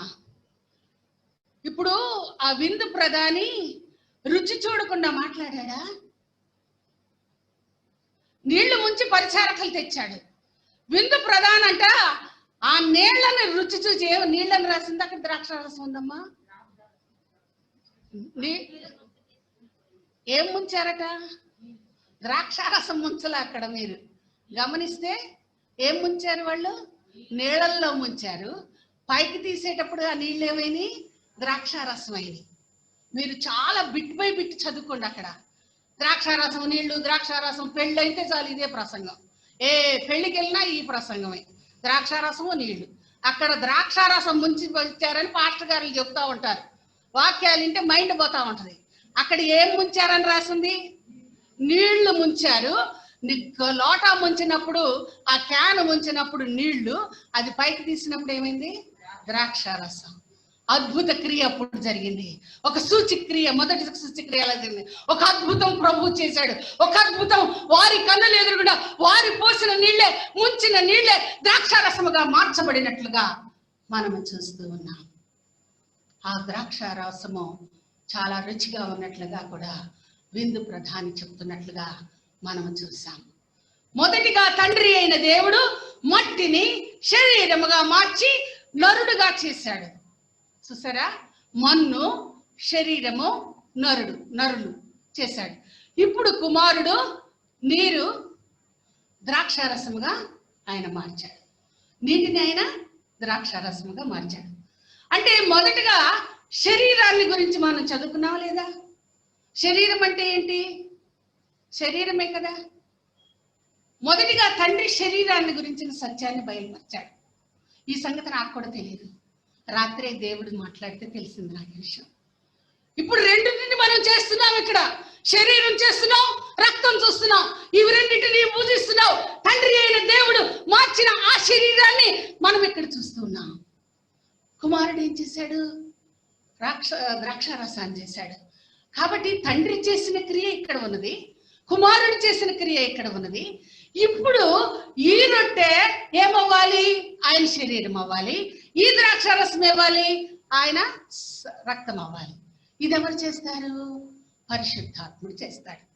తండ్రి క్రియ, కుమారుని క్రియ కలిపి నీ శరీరంలో పరిశుద్ధాత్ముడు చేస్తున్నాడు. ప్రభువులు వారి సన్నిధిలో కాపరి విరిచేది రొట్టె విరిచి రొట్టె అని రాశారు. రొట్టె విరవబడిన రొట్టె అని చదివాం మనం. రొట్టె విరవబడుతుంది. దేవుని సేవకులు మీ దగ్గరికి రొట్టె తీసుకుని వస్తారు. అది మీ చేతిలో రొట్టె పెడతారు. ఆ రొట్టెను నువ్వు పరిశుద్ధపరుచుకొని ప్రార్థన చేసుకుని దానిని నువ్వు అంగీకరించినప్పుడు నీ నోటిలోనికి వెళ్ళిన తర్వాత పరిశుద్ధాత్ముడు ఆ శరీరాన్ని మరి క్రీస్తు శరీరముగా ఆ రొట్టెను మారుస్తాడని నువ్వు తెలుసుకోవాలి. లేకపోతే నీలో ఆ మార్పు లేకపోతే అది రొట్టె, నీ శరీరంలో ఏ మార్పు కూడా జరగదు, నీ శరీరంలో ఏ రకమైన క్రియ జరగదు. ఎప్పుడైతే నీ పాపాన్ని నువ్వు ఒప్పుకుంటావో, ఎప్పుడైతే నీ పాప ప్రక్షాళన నువ్వు పొందుతావో, ఎప్పుడైతే ఆయన శరీరం అని వణుకుతో భయంతో నువ్వు దాన్ని అంగీకరిస్తావో, ఎప్పుడైతే దాన్ని నువ్వు పరిశుద్ధపరచమని నీ శరీరంలోనికి దాన్ని తీసుకుంటావో, అప్పుడు నిన్ను పరిశుద్ధాత్మ దేవుడు ఆ రొట్టెను ఆయన శరీరంగా మారుస్తాడు. లేకపోతే నువ్వు రొట్టె తిన్నట్టే అది మామూలు రొట్టె కానీ గోధుమ రొట్టె కానీ ఉండిపోతుంది.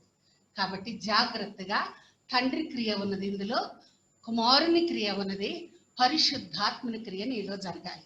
ఈ రెండు క్రియలు మన ముందు ఉంచబడినాయి. కుమారుడు చేసిన ద్రాక్షారసం ఉన్నది, తండ్రి చేసిన ఆయన శరీరం ఉన్నది. ఇవి రెండు కలిపి పరిశుద్ధాత్ముడు నీలో ఆయన శరీర రక్తాలుగా మార్చబోతూ ఉంటే నీకెంత భయముతో వణుకుతో నువ్వు ఆయన సమీపించాలో పరిశీలన చేసుకోమని దేవుడు మనతో మాట్లాడుచున్నట్లుగా మనము చూస్తూ ఉన్నాం. కాబట్టి ఆయన శరీర రక్తాలు నీలోనికి ప్రవేశించగానే పరిశుద్ధాత్ముడు వాటిని రూపాంతర అనుభవంలోనికి నీలో మార్చబడతాయని నువ్వు తెలుసుకోవాలి. ఏమిటి తినటం వలన ఉపయోగాలు? ఎందుకు తినాలండి రొట్టె ద్రాక్ష రసం? రోజు షుగర్ కదా, చపాతీలు తిని తీసుకుపోతున్నాం, ఇంకా గోధుమ పిండితో తినే చపాతీ లాంటిదే కదా మీరు కూడా పెట్టేది. ఏమిటి దీన్ని తినడం వల్ల ఉపయోగం ఏంటి? అందరు తిన్నట్టుగా నేను రొట్టె తింటమే కదా, ఏమి రొట్టె తింటే ఏంటి ఉపయోగం అని మనం అనుకుంటాం. చాలా మందికి తెలియకుండానే తింటున్నారు, కాలం గడుస్తుంది, వెళ్ళిపోతున్నారు, మట్టిలో కలిసిపోతున్నారు. ఏ సత్యాలు ఎరగకుండానే అజ్ఞాన యుగంలో మనము లేము. ఇది వరకు వారు అజ్ఞాన యుగంలో దేవుడు చూచి చూడనట్టు వాళ్ళు విడిచిపెట్టాడు. ఇప్పుడు నిన్ను విడిచిపెట్టడు. అజ్ఞాన యుగం నువ్వు మాట్లాడకూడదు. నీ చేతిలో బైబిల్ గ్రంథం ఉంది, నీకు వాక్యం చెవులో వినపడుతుంది, చాలా కఠినంగా చెప్పబడుతుంది. అయినా కూడా నీ జీవితంలో నువ్వు మార్పు లేకపోతే ఇది అజ్ఞాన కాలం అని చూసి చూడనట్టు దేవుడు నిన్ను విడిచిపెట్టాడని నువ్వు తెలుసుకోవాలి. ఏమిటి? ఎందుకు ఈ రొట్టె తినాలి? తినటం వలన ఏంటి ఉపయోగం ఏమిటి? మనం గ్రహించినప్పుడు దేవుడు మనతో మాట్లాడుచున్నాడు. యోహాను 6:54 చదవద్దులేమో, సమయం చాలదు. నిత్య జీవాన్ని ఆయన మనకి ఇస్తానంటున్నాడు. ఆ రొట్టె తింటే మనకేమొస్తుందట? నిత్య జీవం. యోహాను సువార్త 15వ అధ్యాయంలో మనం చదివితే ఆయనలో నిలిచి ఉంటే మనం బహుగా ఫలిస్తాం. రొట్టె తిన్నప్పుడు మనం ఏమవుతాం? ఆయనలో నిలిచి ఉంటాం. మొదటిగా ఆ నిత్య జీవానికి వారసత్వం వస్తుంది. రెండవదిగా ఆయనలో నిలిచి ఉంటాం. అది దేవుని వాగ్దానము. నాలో నిలిచుంటే మీరు బహుగా ఫలిస్తారు. ద్రాక్షావల్లిని నేను, తీగలు మీరంతా. ద్రాక్షావల్లిని నేను, తీగలు మీరంతా. నాలో నా నిలచే వారెవరైనా, నాలో నా నిలచే వారెవరైనా ఫలింతురియులలో అని బోధించెను ప్రభువు. ఫలింతురియులలో అని బోధించెను ప్రభువు. ద్రాక్షావల్లిని నేను, తీగలు మీరంతా. ఆయనలో మనం నిలిచి ఉంటాం, ఆయనలో అంటుకట్టబడతాం. ఆయన శరీర రక్తాలు తీసుకున్నట్టు ద్వారా ఆయనలో నువ్వు అంటుకట్టబడిన ఆ వాగ్దానాన్ని నువ్వు పొందుతావని నువ్వు తెలుసుకోవాలి. అదే నీకు నిరీక్షణ వాగ్దానముగా ఉంచున్నది. ఒక దినాన నేను ఈ రొట్టె తీసుకుని ద్రాక్షారసము తీసుకున్నట్టు ద్వారా ఆయన శరీర రక్తాల్ని నేను స్వీకరించడం ద్వారా ఆయనతో నేను ఉంటాను అనే నిరీక్షణకు ఆధారమైన వాగ్దానాన్ని దేవుడు నీకు ఇస్తున్నాడని నువ్వు తెలుసుకోవాలి. యోహాను 6:54 రాయబడిన మాట, అంచె దినమున వానిని నేను లేపుదాను. నాకెంత ఆశ్చర్యం వేస్తుందంటే, మార్త మరియాలు మనం చూసినప్పుడు యోహాను సువార్త 11వ అధ్యాయంలో చూస్తే పునరుద్ధానమును జీవముని నేనే అని మార్తతో చెప్తాడు. అవును ప్రభువా, అంచెదినమున లేపబడతారని నాకు తెలుసు అంట. చదవండి, ఆ మార్త ఎంత ఆత్మీయ స్థితి కలిగిన ఈ కార్నర్లో ఉంటుందమ్మా. ఏ వచ్చినమో నాకైతే, ప్రభువా నీవిక్కడ ఉండి నీ ఎడల నా సహోదరుడు చావకుండును, ఇప్పుడైనను ఎరుగుదును. యేసు, నీ సహోదరుడు మరలా లేచిన ఆమెతో చెప్పగా మార్త ఆయనతో, చూసారా మార్త ఆత్మీయ స్థితి ఎంత బలమైనదో. ఏమంటుందో తెలుసా? అంచె దినమున పునరుద్ధానమున మా తమ్ముడు లెగుస్తాడని నాకు తెలుసు అంటున్నది. ఆయన శరీర రక్తాలు అందిందా? అయిందా? అప్పుడు ఏమన్నా సంఘ స్థాపన ఇవన్నీ కూడా అయినా కూడా ఆమె విశ్వాసం చూసారా? లేఖనాలు తెలుసుకుంది కదా, లేఖనానుసారమైన జీవితం ఎరిగింది, ఆత్మీయ స్థితి ఎరిగింది. ప్రభు బోధలు ఆయన పాదాల దగ్గర కూర్చొని వాళ్ళ చెల్లెలు వింటుంది. ఒకవేళ ఎన్న సత్యాలని వాళ్ళ చెల్లెలు అక్కడ చెబుతుందేమో మనకు తెలియదు. అయినా కూడా ఆ ఆత్మీయ స్థితి మీరు గమనించండి. మార్త ఆత్మీయ స్థితి గమనించండి. మార్త జీవితం గమనించండి. అవును ప్రభువా, అంచె దినమున మా తమ్ముడు లెగుస్తాడని, నా పునరుద్ధానం ముందు లెగుస్తాడని నాకు తెలుసు అంటుంది. అప్పుడు ప్రభు ఒక చక్కని మరి ఆ మార్త నమ్ముచున్నావా ఈ విషయం అంటాడు. చదవండి, పై పోర్షన్లో ఉంటుంది.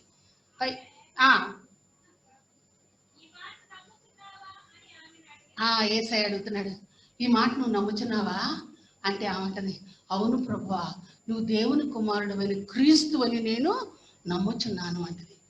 ఆ నమ్మిక మనకుందా? ఆ నమ్మికతోనే రొట్టె తింటున్నావా? ఆ నమ్మికతోనే తాగుతున్నావా ఆయన ద్రాక్షరసాన్ని? మార్తకున్న నమ్మిక నీకుందా? ప్రభు అడుగుతున్నాడు ఈ రోజు. నేను మార్తను అడిగిన ప్రశ్న నిన్ను అడుగుతున్నాడు. ఆదామును అడిగిన ప్రశ్న నిన్ను, ఆదామా నువ్వు ఎక్కడ ఉన్నావు? దేని చాటం దాక్కున్నావు? ఎందుకు దాక్కున్నావు? ఎందుకు కళ్ళు మూసుకున్నావు? ఎందుకు నా దూరం నుంచి నా దగ్గర నుంచి పారిపోయావు? ఆదామా నువ్వు ఎక్కడ ఉన్నావు అంటే ఎక్కడ ఉన్నానని చెప్తావు? గుళ్ళో ఉన్నానని చెప్తావు, రోడ్డు మీద ఉన్నానని చెప్తావు, ఇంట పడుకుని టీవీ చూస్తున్నానని చెప్తావా? ఆదివారం నాడు ఇంట పడుకుని టీవీ చూసే సమయమా? ఆయన సన్నిధిలో గడపవలసిన సమయం? ఆదామా ఎక్కడ ఉన్నావు? ఎందుకు దాక్కున్నావు అని అడుగుతున్నాడు.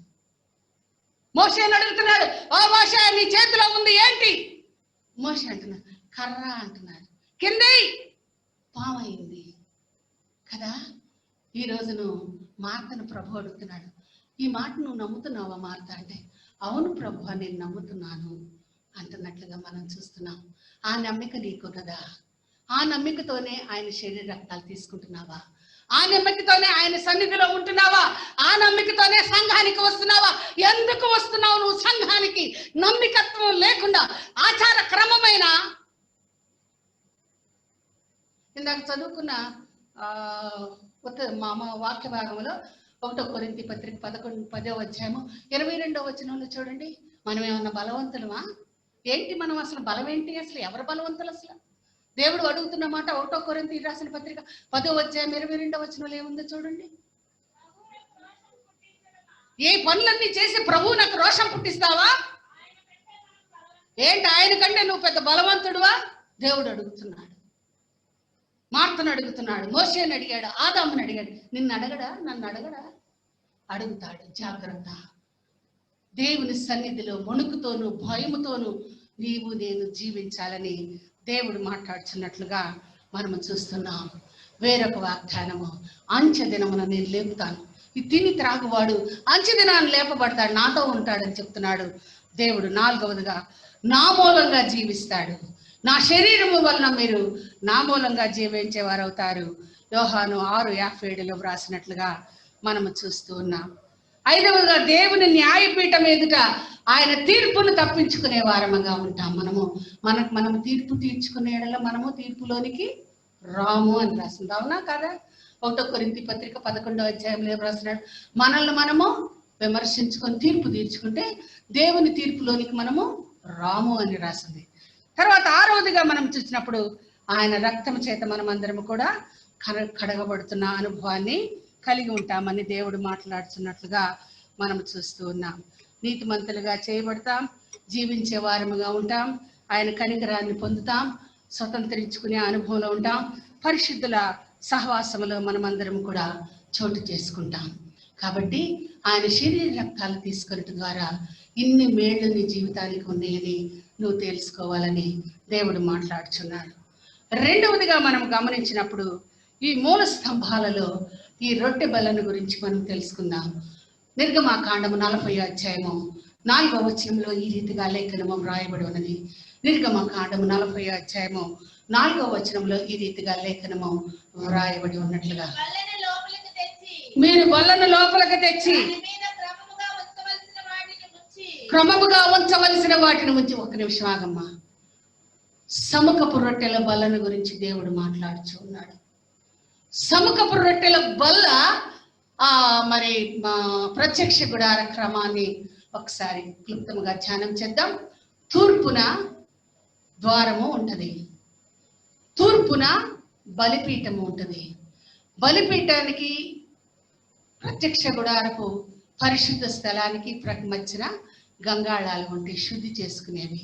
అక్కడ స్నానం ఆచరించి బలిపీఠాన్ని సమీపించి బలిని అర్పించాలి.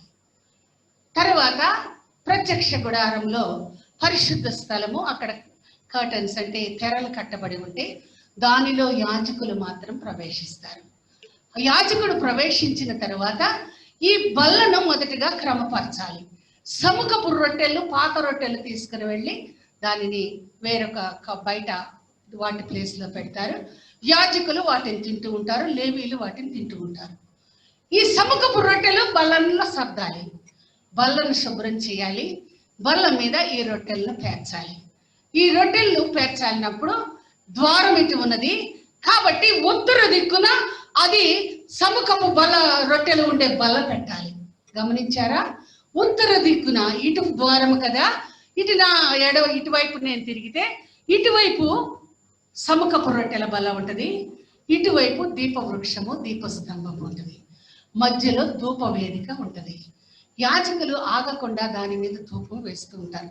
ఏమిటా ధూపము? పరిశుద్ధుల ప్రార్థనలు. ఎప్పుడు నిత్యము ఆయన సన్నిధిలో, పరిశుద్ధ సన్నిధిలో ప్రార్థన అనే ధూపము సంఘము వేయవలసిందే. అగ్ని ఆరకూడదు బలిపీఠం దగ్గర. ధూపములో ఆ ధూపం వేయక ఆగకూడదు. నిత్యము ప్రార్థన ధూపము ఆయన సన్నిధికి వెళ్ళవలసిందే. ఆ రొట్టెల వలన క్రమపరచాలి. మీరందరూ వచ్చినాక ఎక్కడ ఎవరైనా రొట్టె సర్దటం మీరు చూసారా? బల్ల సర్దటం చూసారా? సంఘాల్లో చూడకూడదు. అది మర్మము, అది మరుగుగా దాచబడిన సంగతి అది. అందుకని మరి సంఘాలతో 7 సంఘాల చరిత్రలో ప్రభు చెప్తాడు, మరుగై ఉన్న మన్నాను నేను మిమ్మల్ని భుజింపనిస్తాను అంట. మన్నా అనేది మరుగై ఉన్నది, అది బహిర్గతము కాదు, బహిరంగము కాదు. ఎందుకు మీకంటే ముందు వచ్చి, ఎందుకు మీకంటే ముందు బల్లను సర్ది ఆయన శరీర రక్తాలు సిద్ధపరిచి దానిని మరుగుగా ఉంచుతారు. అది మరుగైన మన్నా, దాచబడిన మన్నా. దానిని తినే యోగ్యులు కొంతమందే, అందరూ దానికి యోగ్యులు కారు. దాచబడిన ఆ మన్నా, మరుగైన ఆ మన్నా తినే యోగ్యతను దేవుడు నీకు దయచేస్తానని చెప్తూ ఉన్నాడు. ఆ బల్లని క్రమపరచాలి, బల్లని సర్దాలి. యాజకులు చేసే పనిది, యాజకత్వం చేసే పనిది. ఎవరు పడితే వాళ్ళు చేసే పని కాదు, ఎవరు పడితే వాళ్ళు ముట్టుకునే పని కాదు, ఎవరు పడితే వాళ్ళు దానిలో చేయి వేసే పని కాదు. ఎవరు కూడా బాప్తిస్మం తీసుకొని వారు ఎవరు కూడా దానిని తాకితే దేవుడు ఒప్పుకోడు. తెలుసా విషయం? దాన్ని ముట్టుకోకూడదు, అది పరిశుద్ధమైంది. ఆ భయం మనలో ఉండాలని దేవుడు తెలియచేస్తున్నట్లుగా మనము చూస్తూ ఉన్నాం. కాబట్టి ఆ తరువాత రొట్టెల బలను సర్దిన తర్వాత దీపవృక్షం దగ్గరికి రావాలి. చదవండి, అక్కడే రాసిన. రొట్టెల బల్ల సర్దిన తర్వాత ఏం తేవాలట? ఇదిగో దీపవృక్షము. ప్రదీపాన్ని వెలిగించాలి అని అంటే నూనె పోయాలి కదా, నూనెలో ఒత్తులు పెట్టాలి. ఒత్తులకి ఎలా ఎలుగుతాయి? నూనె ఉన్నంత మాత్రంలో ఎలుగుతాయి. ఏం కావాలి? ఎలా వెలిగిస్తాం మనం? అగ్ని ఉందా? అగ్ని లేకుండా ఎట్లా వెలుగుతుంది ఆ దీపం? వెలగదే. నీలో పరిశుద్ధాత్మ ఉంది, నీలో ఆత్మ ఉన్నది, నువ్వు బలంగా ఉన్నావు, దేవుని వాక్యాన్ని నమ్ముతున్నావు. ఎవరు వెలిగించాలి నిన్ను? ఆత్మ వెలిగించాలి. నరుని ఆత్మ యెహోవా పెట్టిన ఆ దీపం ఎవరి చేత వెలిగించబడాలి? పరిశుద్ధాత్మని చేత వెలిగించబడాలి. దీపవృక్షాన్ని తేవాలి, దానిలో నూనె పోయాలి, ఒత్తులు సరిచేయాలి, ఆ నలిపి ఆ ఒత్తుల్ని క్రొత్తగా పెట్టాలి. పుట్టిన తర్వాత ఇప్పుడు అగ్నిని తేవాలి. అగ్ని చేత నువ్వు మండించబడాలి, అగ్ని చేత నువ్వు కాల్చబడాలి, అగ్ని చేత నువ్వు శుద్ధి చేయబడాలి. అగ్ని లేకుండా ఎలా నీవు పరీక్షించబడతావు? అగ్ని లేకుండా నువ్వు ఎలా వెలుగుతావు? సంఘాలలో అగ్ని ఉన్నదా? పరిశుద్ధత ఉన్నదా? పరిశుద్ధాత్మ ఉన్నదా? నువ్వు వెలిగించబడాలి. చేసుకో. అగ్ని ఉన్నదా? పరిశుద్ధాత్మ కార్యం నీ జీవితంలో ఉన్నదా? దాన్ని నువ్వు అనుభవిస్తున్నావా? ప్రభువును అడుగుతున్నావా? నాలో పరిశుద్ధాత్మ లేదు ప్రభా, ఆత్మ చేత నన్ను వెలిగించు ప్రభా, నీ ఆత్మ నాతో ఉంచు ప్రభా, నువ్వు నన్ను వెలిగించు ప్రభు అని ఆ ప్రదీపాన్ని నువ్వు వెలిగించాలి. అప్పుడు పరిశుద్ధ స్థలంలో ఏమొస్తుందో తెలుసా? దీపకాంతి వస్తుంది. దీపకాంతి వచ్చిన తర్వాత ఆ కాంతితో ధూపవేదికలో ధూపం సాంబ్రాణిని వేయాలి. ఇవన్నీ చేయకుండా ఎలా నువ్వు ఆయన శరీరం తీసుకుంటావమ్మా? ఆయన రొట్టెల బల్ల సిద్ధపరచాలి, ఆయన ఆత్మ కార్యం జరగాలి, ఆత్మ చేత వెలిగించబడాలి, నువ్వు ప్రార్థన చేయాలి ధూపవేదిక దగ్గర ఉండి. అప్పుడే కదా నువ్వు వెలిగించబడేది, అప్పుడే కదా నువ్వు ఆత్మపూర్ణులు అయ్యేది, అప్పుడే కదా ఆయన శరీరాన్ని నువ్వు అనుభవించేదని దేవుడు మాట్లాడుతున్నట్లుగా మనము చూస్తున్నాం. బల్ల సర్దటము, సంఘము ఉజ్జీవింపబడే అనుభవాలు కలిగి ఉండాలి. బల్ల సర్దటం అనేది అది ఒక క్రమము. దేవుడు ఎవరిని నియమించాడో, ఎవరిని ఆశీర్వదించాడో, ఆ పరిచర్య ఏ వ్యక్తికి దేవుడు అప్పగించాడో అది వారి భారము, బాధ్యత. అది క్రమాన్ని నెరవేర్చాలి. అందుకని మీరు గమనించినప్పుడు విత్తువాని ఉపమానం మనం చదువుకున్నప్పుడు ముళ్ళ పొదలో విత్తనం ఏమైందమ్మా? మొలిసింది కానీ ఎదిగిందా? అణిచివేయబడింది. ఒకవేళ అటువంటి క్రియలు నీలో ఉంటే దేవుని సన్నిధికి వచ్చి వాక్యం వినకుండా, ఆయన బలం గురించిన ధ్యాస లేకుండా, ధ్యానం లేకుండా, నీ జీవితంలో ఇంటి విషయాలు, నీ వ్యక్తిగత విషయాలు, నీ బహిరంగ విషయాలు అన్ని దేవుని సన్నిధిలో కూర్చుంటే నీ ఐహిక విచారముల చేత నీలో ఉన్న జీవం ఏమైపోతుంది? అణిచివేయబడుతుందని నీకు తెలుసా? వెలిగింపబడవలసిన నీవు, జీవింపబడవలసిన నీవు, ఉజ్జీవింపబడవలసిన నీవు, అటువంటి నీవు నీ ముళ్ళ చేత, నీ ఐక్య విచారముల చేత, నీ బలహీనతల చేత నువ్వు అణిచివేయబడుతున్నావని నువ్వు ఎరగాలని దేవుడు మాట్లాడుచున్నట్లుగా మనము చూస్తున్నాం. కీర్తన 34:15 అంటున్నాడు, ఆయన చెవులు మన మొరలు ఆలకించేవిగా ఉన్నట్లుగా మనం చూస్తున్నాం. యెషయా గ్రంథము 1:15-16 చదువుకుని ముగించుకుందాం. వచ్చే వారం మరలా కొన్ని సత్యాలను తెలుసుకుందాం. అటు వచ్చే వారం యెషయా గ్రంథము. మనం దేవుని తట్టు చేతులు చాపితే దేవుడు మనల్ని ఏం చేస్తానంటున్నాడమ్మా? నేను అసలు మిమ్మల్ని చూడను, నా చేతులతో నా కళ్ళు నేను కప్పుకుంటానంటున్నాడు. మీరు ఎంత ప్రార్థన చేసినా నేను వినను. మీ చేతులు రక్తముతో నిండి ఉన్నాయి. ఏం చేసుకోవాలంటమ్మా? మనం ఇక్కడికి వచ్చి ఇంట్లో నువ్వు డెట్టాలతో కడుగు, ఇంట్లో పెనాయిలతో కడుగు, నిన్ను నువ్వు రకరకాల సబ్బులతో సరఫుల్లో ముంచుకో, సోడా ఉప్పు వేసి రుద్దుకో, శుద్ధవుతావా? మట్టి వాసన పోతుందా? నీ శరీరం సెంటు వాసన వస్తుందా?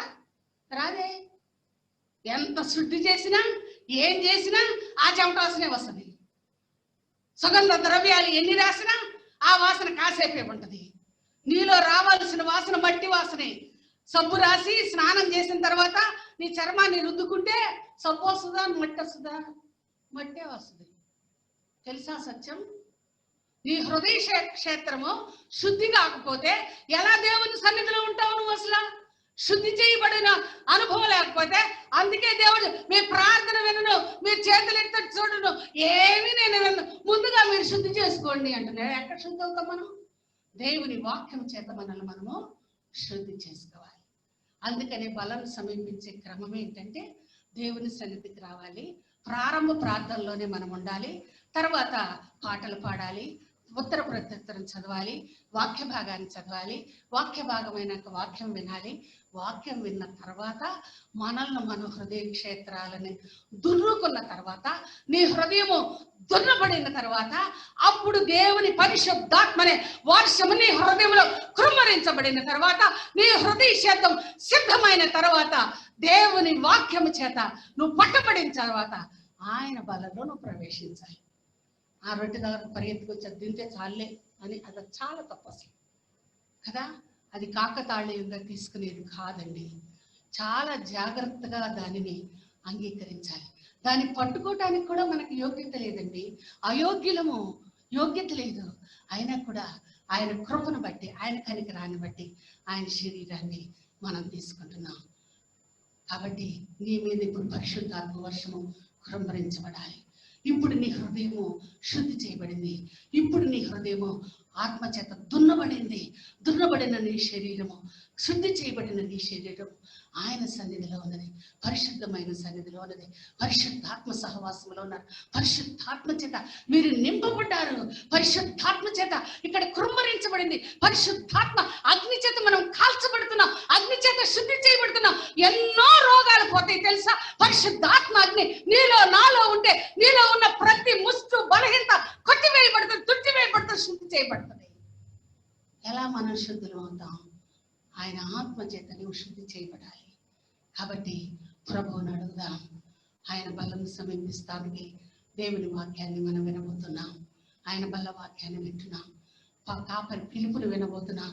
ఇదిగో మీ కొరకు సిద్ధపరచబడి ఉన్న ఆయన శరీర రక్తాలు ఉన్నాయని సంఘానికి పిలుపునివ్వటానికి పాస్టర్ గారు వస్తారు. రండి, సిద్ధముగా ఉన్నది, భోజనం సిద్ధముగా ఉన్నది. కాబట్టి ఆ పిలుపు కొరకు మనం ఎదురు చూడాలి. ఉన్నాడు.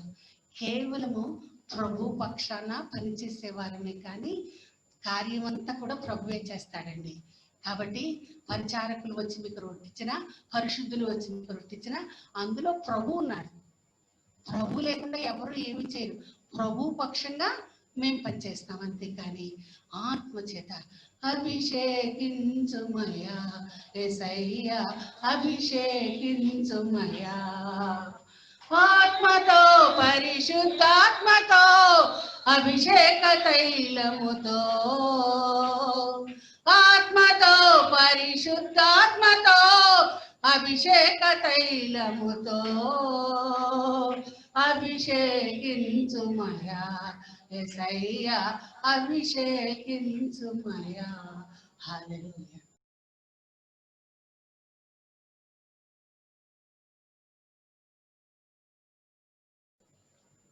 క్రీస్తునందు ప్రియమైన సంఘమా, దేవుని యొక్క అద్భుతమైన శక్తివంతమైన నామమును బట్టి, ఆత్మదేవుని మహాకృపను బట్టి ప్రభురాత్రి భోజన సంస్కారము, కమ్యూనియన్, దేవుని యొక్క శరీరము, దేవుని యొక్క రక్తము మనము స్వీకరించబోతున్నటువంటి సమయమైతున్నది. అత్యంత పరిశుద్ధమైనది, అత్యంత శ్రేష్టమైనది, అత్యంత ఆత్మీయమైనది. అట్టి స్థితిలోనికి మనము ప్రవేశించబోతున్నాం. మన ఆత్మలను, మన శరీరములను భద్రపరచుకొని ఏకాగ్రతతో అది ఆయన శరీరమని యోచించి, ఆయన నిష్కలంకమైన రక్తమని యోచించి, శిలువమానుపై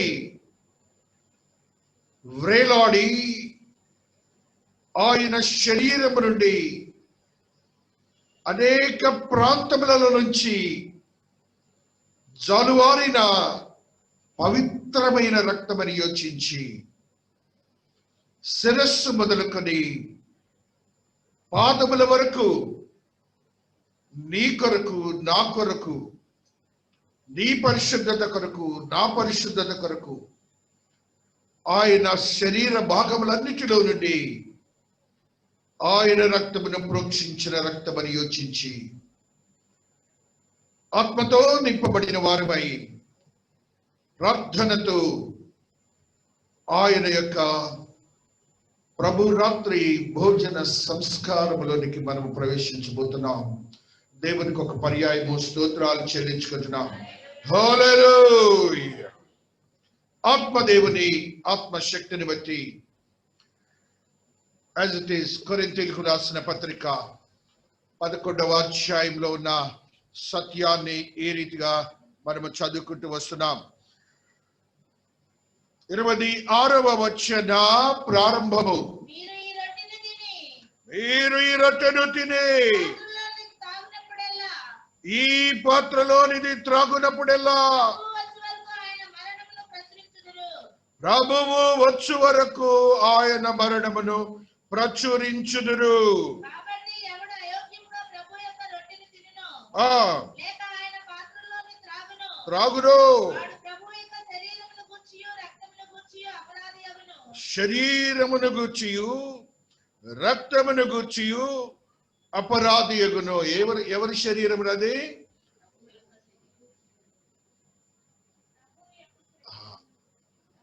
ప్రతి వర్డ్ ఆత్మీయ బోధతో కూడినటువంటి వర్డ్ అని మనం గ్రహించాలి. పైనేమో రొట్టె అన్నాడు, కింద వర్సెస్లోకి వచ్చేటప్పటికి మళ్ళీ మన కాన్సన్ట్రేషన్ అటు వెళ్ళిపోతుంది, మెటీరియలిస్టిక్ ఐడియాస్లో వెళ్ళిపోతామేమోనని చెప్పి పరిశుద్ధాత్మ దేవుడు మరలా అక్కడ రాయిస్తున్న మాట, ఆ మాట చదువురా తల్లి. ఇప్పుడు ప్రభు యొక్క శరీరమును గూర్చియు రక్తమును గూర్చియు అపరాధి అగును. అపరాధి అగును. కాబట్టి ద కాన్సన్ట్రేషన్ ఇస్ సచ్, నీవు ఆయన శరీరము ఆయన రక్తము అని దేవుడు అనలేదు, క్రీస్తు అనలేదు, తండ్రి అనలేదు. ప్రభువు అనే వర్డ్ను వాడాడు. మళ్ళీ అక్కడ లార్డ్ అనే వర్డ్ను వాడాడు. లార్డ్ ఇన్ ద సెన్స్ సర్వమునకు సర్వమైన వాడని అర్థమని మీరు తీసుకోవాలి. లార్డ్ అంటే, ప్రభువు అంటే సర్వములో సర్వమైనటువంటి వాడు. మామూలు మనిషి కాదు ఆయన, మామూలు యొక్క ఆత్మ కాదు ఆయనది. సృష్టి అంతా వ్యాపించబడినటువంటి ఆత్మతో కూడినటువంటి దేవుని యొక్క శరీరాన్ని మనం తీసుకుంటున్నాం. అసలు అలాంటిది ఎవరైనా కొద్ది స్వీట్ పెడితేనే థ్యాంక్ యూ అంటాం.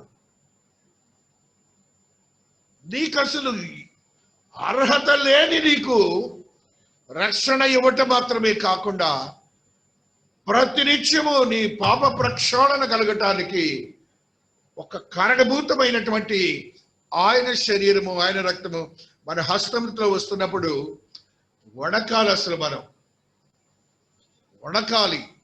ఆ స్థితిలోనికి నువ్వు ప్రవేశించబోతున్నావు. అది పరిశుద్ధమైనదని యోచించమంటున్నాడు. తర్వాత చదువురా తల్లి. పరీక్షించుకొనవలెను, త్రాగవలెను.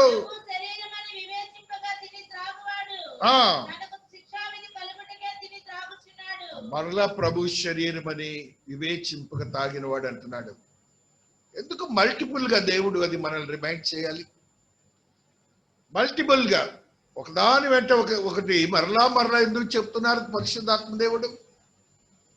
సున్నితమైన మాట ఇది, అత్యంత పరిశుద్ధమైనది. మనం యోచించి మనము ఆయన సంస్కారంలోనికి ప్రవేశిస్తున్నాం.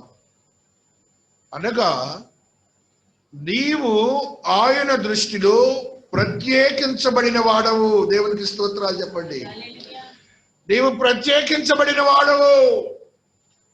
ఒక్కొక్క డైనింగ్ టేబుల్ దగ్గరికి యూరోపియన్ కల్చర్లో, వెస్ట్రన్ కల్చర్స్ లో కొంతమందినే ఆ డైనింగ్ టేబుల్ మీద కూర్చోబెడతారు. మీకు తెలుసో లేదు? ఆ డైనింగ్ టేబుల్ మీద కూడా కొన్ని పదార్థాలే వారికి ఇస్తారు. ఆ గౌరవం అనేది ఉంటుంది. ఇక్కడ దేవుని శరీరంలోనికి మనం వస్తుంటే, రక్తంలోనికి వస్తుంటే, ఆయన బల్ల మీద మనము ఆహారం తీసుకుంటున్నాం. అనగా నువ్వు a person vested the power of Jesus with holy ghost and been invited అని గుర్తించుకో. నేను పరిశుద్ధాత్మతో నిన్ను ఆహ్వానించుకొని ఆయన బల్లకు ఆయన ఆహ్వానించాడని నువ్వు యోచించుకో. అర్థమవుతుందా? You are being invited by the lord to take the part of his flesh and blood. అంతేకాని ఆయన శరీర రక్తాలు అనేటప్పటికీ నాకు తొందరగా వెళ్ళాలి. It's not be like that. నీవు దాని మీద ఒక అభిషేకంతో కూడిన, పరిశుద్ధాత్మతో కూడిన ఆలోచనను కలిగి ఉండాలని ఆత్మదేవుడు ఇది నీతో నాతో మాట్లాడుతున్నాడు. కొరింథీయులకు రాసిన పత్రికలో ఉన్న ఒక సత్యాన్ని చదువుతాం. 5వ అధ్యాయము. హల్లెలూయా, హల్లెలూయా, హల్లెలూయా. స్తోత్రం. 6వ వచనము 5వ అధ్యాయము. మీరు అతిశయపడడం మంచిది కాదు. మంచిది కాదు. పిండి కొంచెమైనను ముద్దంతయు పులియచేయునని మీరు ఎరుగరా? మీరు పులిసిన పిండి లేని వారు కనుక క్రొత్త ముద్ద అవుటకై ఆ పాతదైన పులిపిండిని తీసి పారవేయుడి. ఇంతే కాక క్రీస్తు అను మన పస్కా పశువు వధింపబడెను. ఆపురా తల్లి. ఇక్కడ స్పెసిఫిక్ గా చెబుతున్నాడు. క్రీస్తు అను మన అని వర్డ్ని వాడుతున్నాడు అక్కడ. క్రీస్తు అను మన పస్కా పశువు వధింపబడిను. అది సంగతి ఇక్కడ. అంటే నిష్కల్మషమైన వాడు, పవిత్రమైన వాడు, పరిశుద్ధమైన వాడు, ఏమీ ఆయన యొక్క శరీరంలో పరిశుద్ధత తప్ప కపటము లేదు, అసత్యము లేదు అని మీరు గ్రహించాలి. ఆ పై వచనాలు 5 నుంచి కింద వరకు అక్కడ మనం చదివినంత వరకు మీరు ఇంటికి వెళ్ళి చదవండి. అలాంటి మనస్తత్వము, అలాంటి శరీరేచ్ఛలు మీలో నుండి తీసివేసుకోవాలి. లేకపోతే రాకడలోనట సాతానుకు అప్పగిస్తారట. స్పెసిఫికేషన్ ఉంది, చదవబడిన వాక్యం పైన ఉంటుంది అనమాట. వారిని సాతానుకు అప్పగింపబడతారు. ఇక్కడ తింటారు కూడా, శరీరం తింటారు, సాతానికి మాత్రం అప్పగింపబడతారు. ఎట్లయితే యూదా ఇస్కరియోతు అప్పగింపబడ్డాడు. కాబట్టి పస్కా పశువు ధర్మశాస్త్రంలో మనకు తెలుసు, అది మనుష్యుని యొక్క శరీరము కాదు. ధర్మశాస్త్రంలో పస్కా పశువు శరీరమే. అది తింటేనే దేవుడు నిష్కల్మషమైన పవిత్రమైన స్థితిలో వారిని ఆశీర్వదించి కనానులోనికి ప్రవేశపెట్టాడు. ఇప్పుడు ఆయన ప్రభువులు వారి శరీరాన్ని, పస్కా పశువైన శరీరాన్ని భుజిస్తే నిత్య జీవానికి వారసులను చేయబోతున్నాడు. దేవునికి స్తోత్రాలు చెప్పండి. 8వ వచనం చదువురా తల్లి.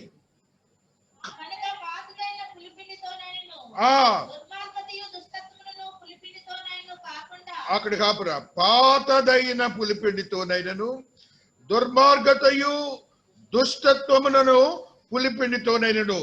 పాతదైన దుర్మార్గత దుష్టత్వము అనగా మనం రక్షింపబడక ముందు ఈ క్రియలన్నీ మనలో ఉన్నాయి, దేవునికి విరోధమైన క్రియలు. అవన్నీ కూడాను ఇప్పుడు నూతనమైన వాడివి. పాతదైన అనే మాటను చెప్తున్నాడు. ఇప్పుడు నూతనమైనటువంటి శరీరంలోనికి మనం వచ్చాం కాబట్టి ఆ నూతనత్వాన్ని దేవుడికి చూపించామంటున్నాడు. ఇప్పుడు ఆయన చూస్తున్నారు మనల్ని. ఆయన పరిశుద్ధాత్మ దేవుడు, జీవము గల దేవుడు, సజీవుడైన దేవుడు. ఆయన మన మధ్యన ఉండి నీ హృదయాన్ని, నీ క్రియను చూస్తున్నాడని నీ యోచించాలి. అటు అక్కడ అంటున్నాడు చూడండి, నిష్కాపట్యమును సత్యమును పులియని రొట్టెతో పండుగ. ఇప్పుడు దీన్ని ఏమంటున్నాడు? ఏ ఫెస్టివల్. క్రిస్మస్ సంవత్సరానికే వస్తుంది నీకు. ఇది ప్రతినిత్యము ఒక పండుగ. దేవునికి స్తోత్రాలు చెప్పండి. దేవునికి స్తోత్రాలు. పండుగలో ఎంత సంతోషంగా ఉంటామో అంత సంతోషంగా నువ్వు అద్భుతమైన ప్రార్థనతో నీవు దేవుని ఆశీర్వాదాలు పొంది. నిష్కాపట్యము, కపటమే నెగిటివ్. కపటమే నెగిటివ్. దానికి ఆయన నెగిటివ్ సెంటెన్స్ మళ్ళీ పెట్టి నిష్కాపట్యము అంటున్నాడు. కపటము లేనివారు.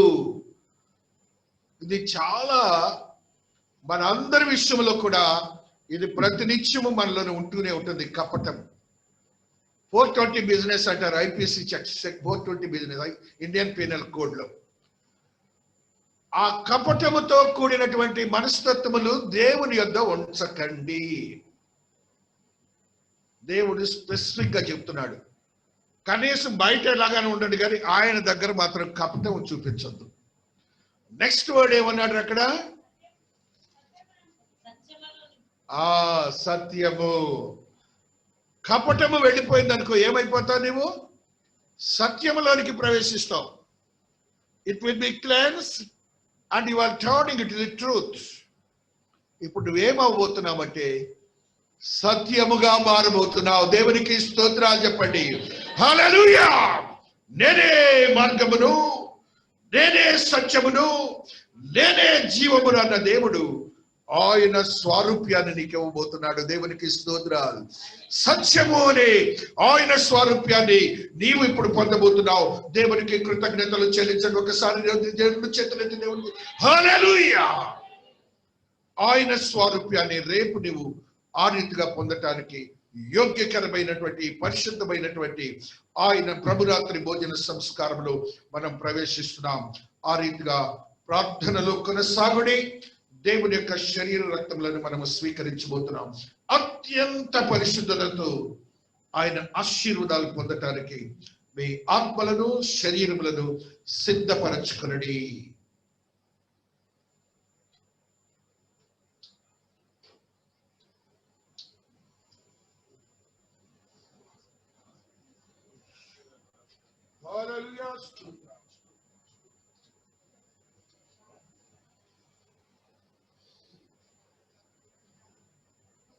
క్రీస్తునందు ప్రియమైన సంగమా, దేవుని యొక్క శక్తివంతమైన నామమును బట్టి, ఆత్మదేవుని మహాకృపను బట్టి, దేవాత్మ దేవుని యొక్క శరీరము, దేవాత్మ దేవుని యొక్క రక్తమును స్వీకరించబో సమయం ఆసన్నమైనది. అందరము కూడాను పరిశుద్ధతతో పవిత్రతో ప్రార్థనలో కొనసాగండి. నేను మీకు అప్పగించిన దానిని ప్రభువు వలన పొందితిని.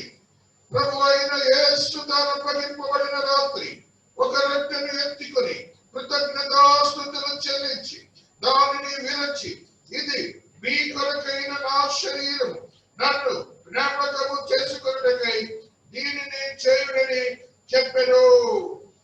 ఆ ప్రకారమే భోజనమైన పిమ్మట ఆయన పాత్రను ఎత్తుకొని, ఈ పాత్ర నా రక్తము వలన క్రొత్త నిబంధన, మీరు దీనిలో త్రాగునప్పుడల్లా నన్ను జ్ఞాపకము చేసుకొనుటకై దీనిని చేయుడని చెప్పెను.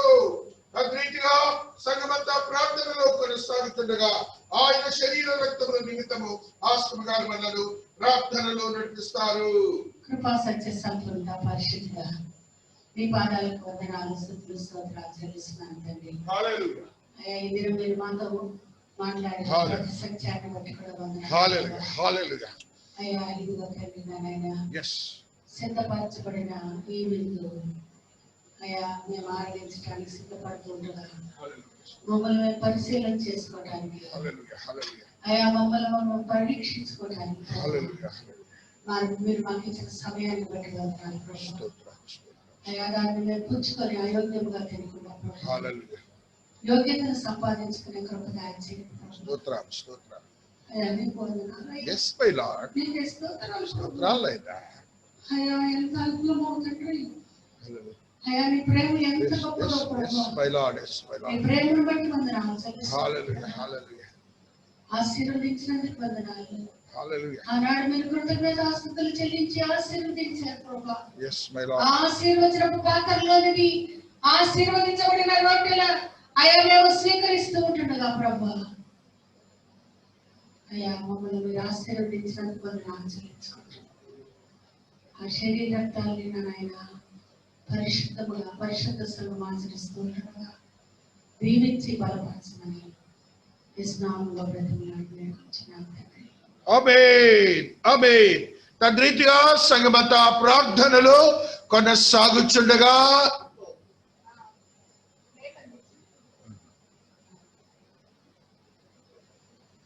Hallelujah. Power of the Lord is walking over there.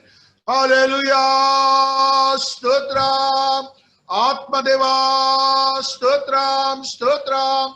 Shaktivantuda. Stotram. Stotram. Bahodnatuda. Stotram. చేతిలో రొట్టెలనేనయ్యా స్తోత్రం.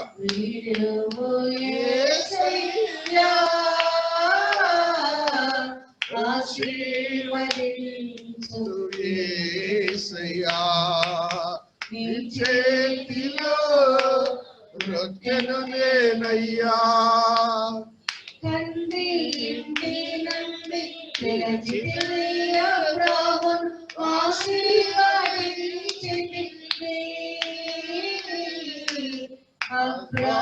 అబ్రహాముగా మార్చితివి.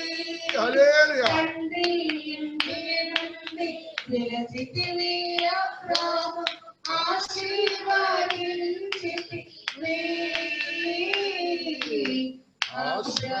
అబ్రహాముగా మార్చితివి. ఎవరైనా అందుకోతే మీ కుడి హస్తాన్ని చూపించండి. స్తోత్రం, స్తోత్రం. అందువారంటే మీ కుడి హస్తాన్ని చూపించండి. హల్లెలూయా, హల్లెలూయా.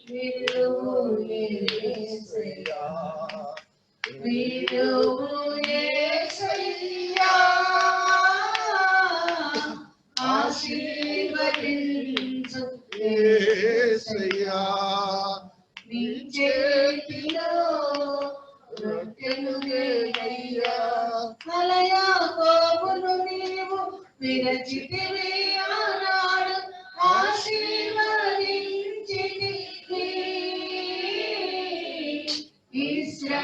ఇశ్రాయేలుగా మార్చితివి. యాకోబును నీవు విరచితివి, ఆనాడు ఆశీర్వదించితివి.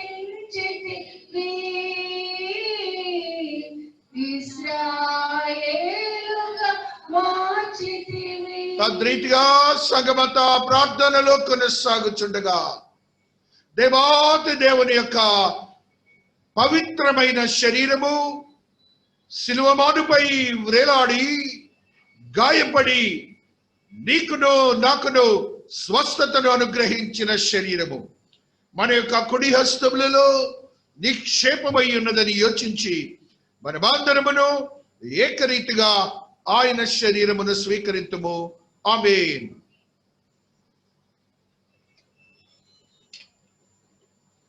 తద్రీతిగా సగమంతా ప్రార్థనలో కొనసాగుచుండగా దేవాతి దేవుని యొక్క పవిత్రమైన నిష్కలంకమైన రక్తము శిలువమానుపై ప్రోక్షించి నిన్నును నన్నును రక్షించిన రక్తము మన యొక్క కుడి హస్తములలో నిక్షేపమైనదని యోచించి మనమందరమును పవిత్రులగులాగున ఏకరీతిగా ఆయన రక్తమును స్వీకరింతుము. ఆమేన్.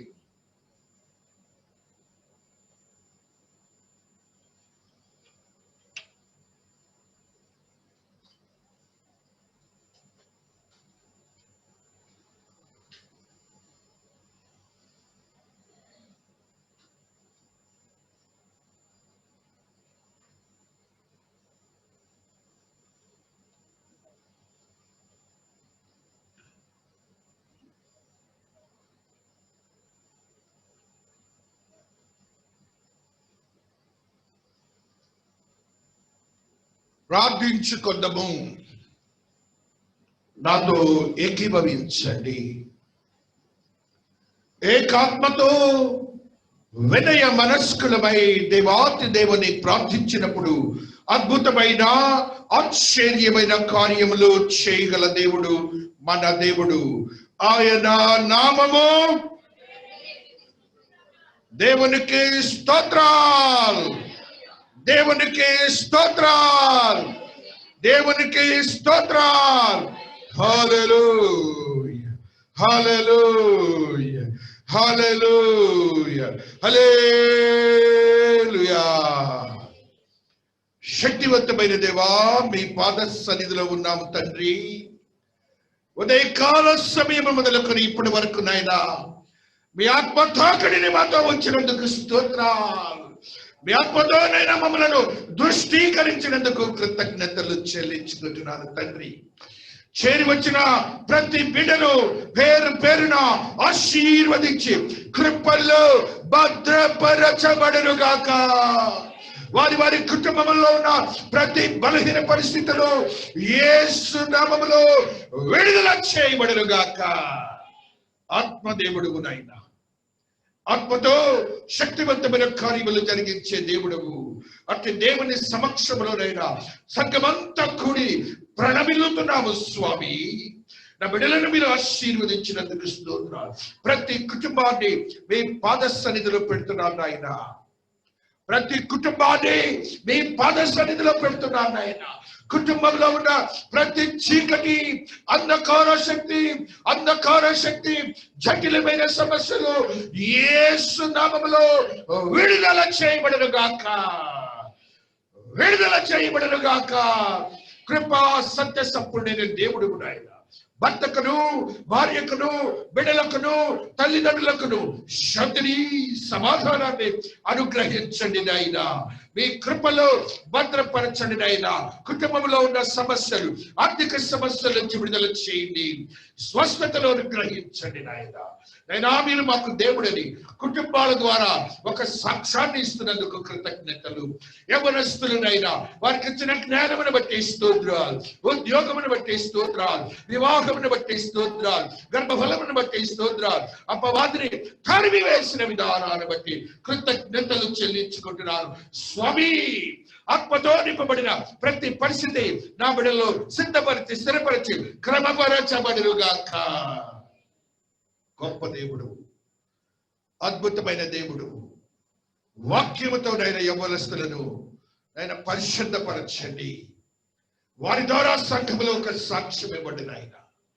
వారి యవ్వన ప్రాయములో ఉన్నటువంటి శక్తిని నీ కొరకునైనా పనిచేసి మనస్తత్వమును కూడా బిడ్డలకు సిద్ధపరిచి స్థిరపరిచి క్రమపరచండి స్వామి. వారి ద్వారా మీరు మహిమపరచబడాలి. వారి క్రియలలో మీరుండాలి. మీరే వారిని అద్భుతమైన రీతిలో ఆశీర్వాదకరంగా మార్చాలి స్వామి. చిన్న బిడ్డలకు ఎదుగుదల, జ్ఞానము, వివేకము దయచేయబడును గాక. వృద్ధులనైనా వారికి ఇచ్చిన స్వస్థతను బట్టి స్తోత్రాలు, వారికి ఇచ్చిన ఆరోగ్యమును బట్టి స్తోత్రాలు, వారికి ఇచ్చినటువంటి ఆదరణ బట్టి స్తోత్రాలు, ప్రార్థన బలమును బట్టి స్తోత్రాలు, నూతనమైన అనుభవాలతో నింపిన జీవితములు నా బిడ్డకు అనుగ్రహిస్తున్నందుకు కృతజ్ఞతలు. ఆత్మదేవుడు నాయన, ఆత్మ కార్యములు జరిగించే దేవుడు నాయన, నూతనమైన శక్తిని నా బిడ్డకు దయచేస్తున్నందుకు స్తోత్రాలు. ఈ ధర్మన వచ్చినటువంటి ప్రతి బిడ్డను జూబులోను మరియు ఆరాధనలోను ఉన్న బిడ్డలను పరిశుద్ధాత్మ వశులను చేసుకున్నందుకు స్తోత్రాలు.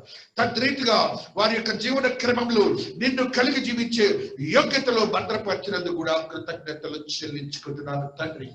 అయినా మీరు గొప్ప దేవుడు. మా పట్టణాన్ని, దేశాన్ని, రాష్ట్రాన్ని, విశ్వాన్ని మీరు ఆశీర్వదించినందుకు స్తోత్రాలు చెల్లించుకుంటున్నాను. అయినా ప్రపంచ కరోనా నుంచి విడుదల చేసి అయినా మారువాడికి శాంతిని అనుగ్రహించినందుకు కూడా కృతజ్ఞతలు.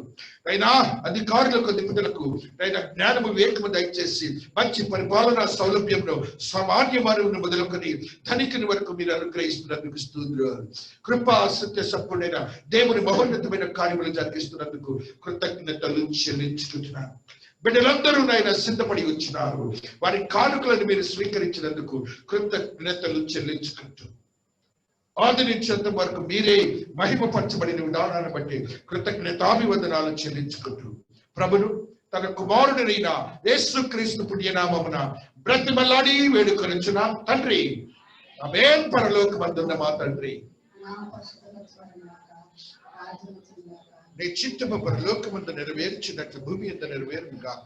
మా దినాహారం మాకు దాయించి వాటిలో అపరాధం చేసిన వారిని మేము క్షమించిన ప్రకారం అపరాధ శోధనుండి కాకేనొచ్చు. రాజ్యము, శక్తి, మహిమ నిరంతరము నీవై ఉన్నావు తండ్రి. ఆమేన్. మన తండ్రి అయిన దేవుని యొక్క ప్రేమ, కుమారుడైన యేసుక్రీస్తు ప్రభుల వారి కృప, పరిశుద్ధాత్మని యొక్క అన్యోన్య సహవాసము ఇక్కడ చేరిన ప్రతి బిడ్డకును ప్రత్యేకించి త్రియేక దేవుని మందిరమునకును చుట్టుపక్కల వారికి మరి ప్రత్యేకించి ఈ దిన ఆరాధనలో పాల్గొన్న ప్రతి ఆత్మకును విశ్వాసికని ఆత్మదేవుని శక్తి, కృప, దయ, కనికరము సదా తోడయుండి ఆశీర్వాదములతో నింపిన దేవుడు, కృపలో భద్రపరిచిన దేవుడు, ఆత్మతో శుద్ధీకరించి పవిత్రపరిచిన దేవుడు, సర్వ మానవాళికి శాంతిని అనుగ్రహించిన దేవుడు, త్రియేక దేవుని మందిర పరిచర్యను పరిశుద్ధపరిచి ఆత్మతో ఉజ్జీవముతో నింపిన దేవుడు సదా తోడయుండి ఆశీర్వాదములతో నింపబడను గాక. ఆమేన్. హల్లెలూయా.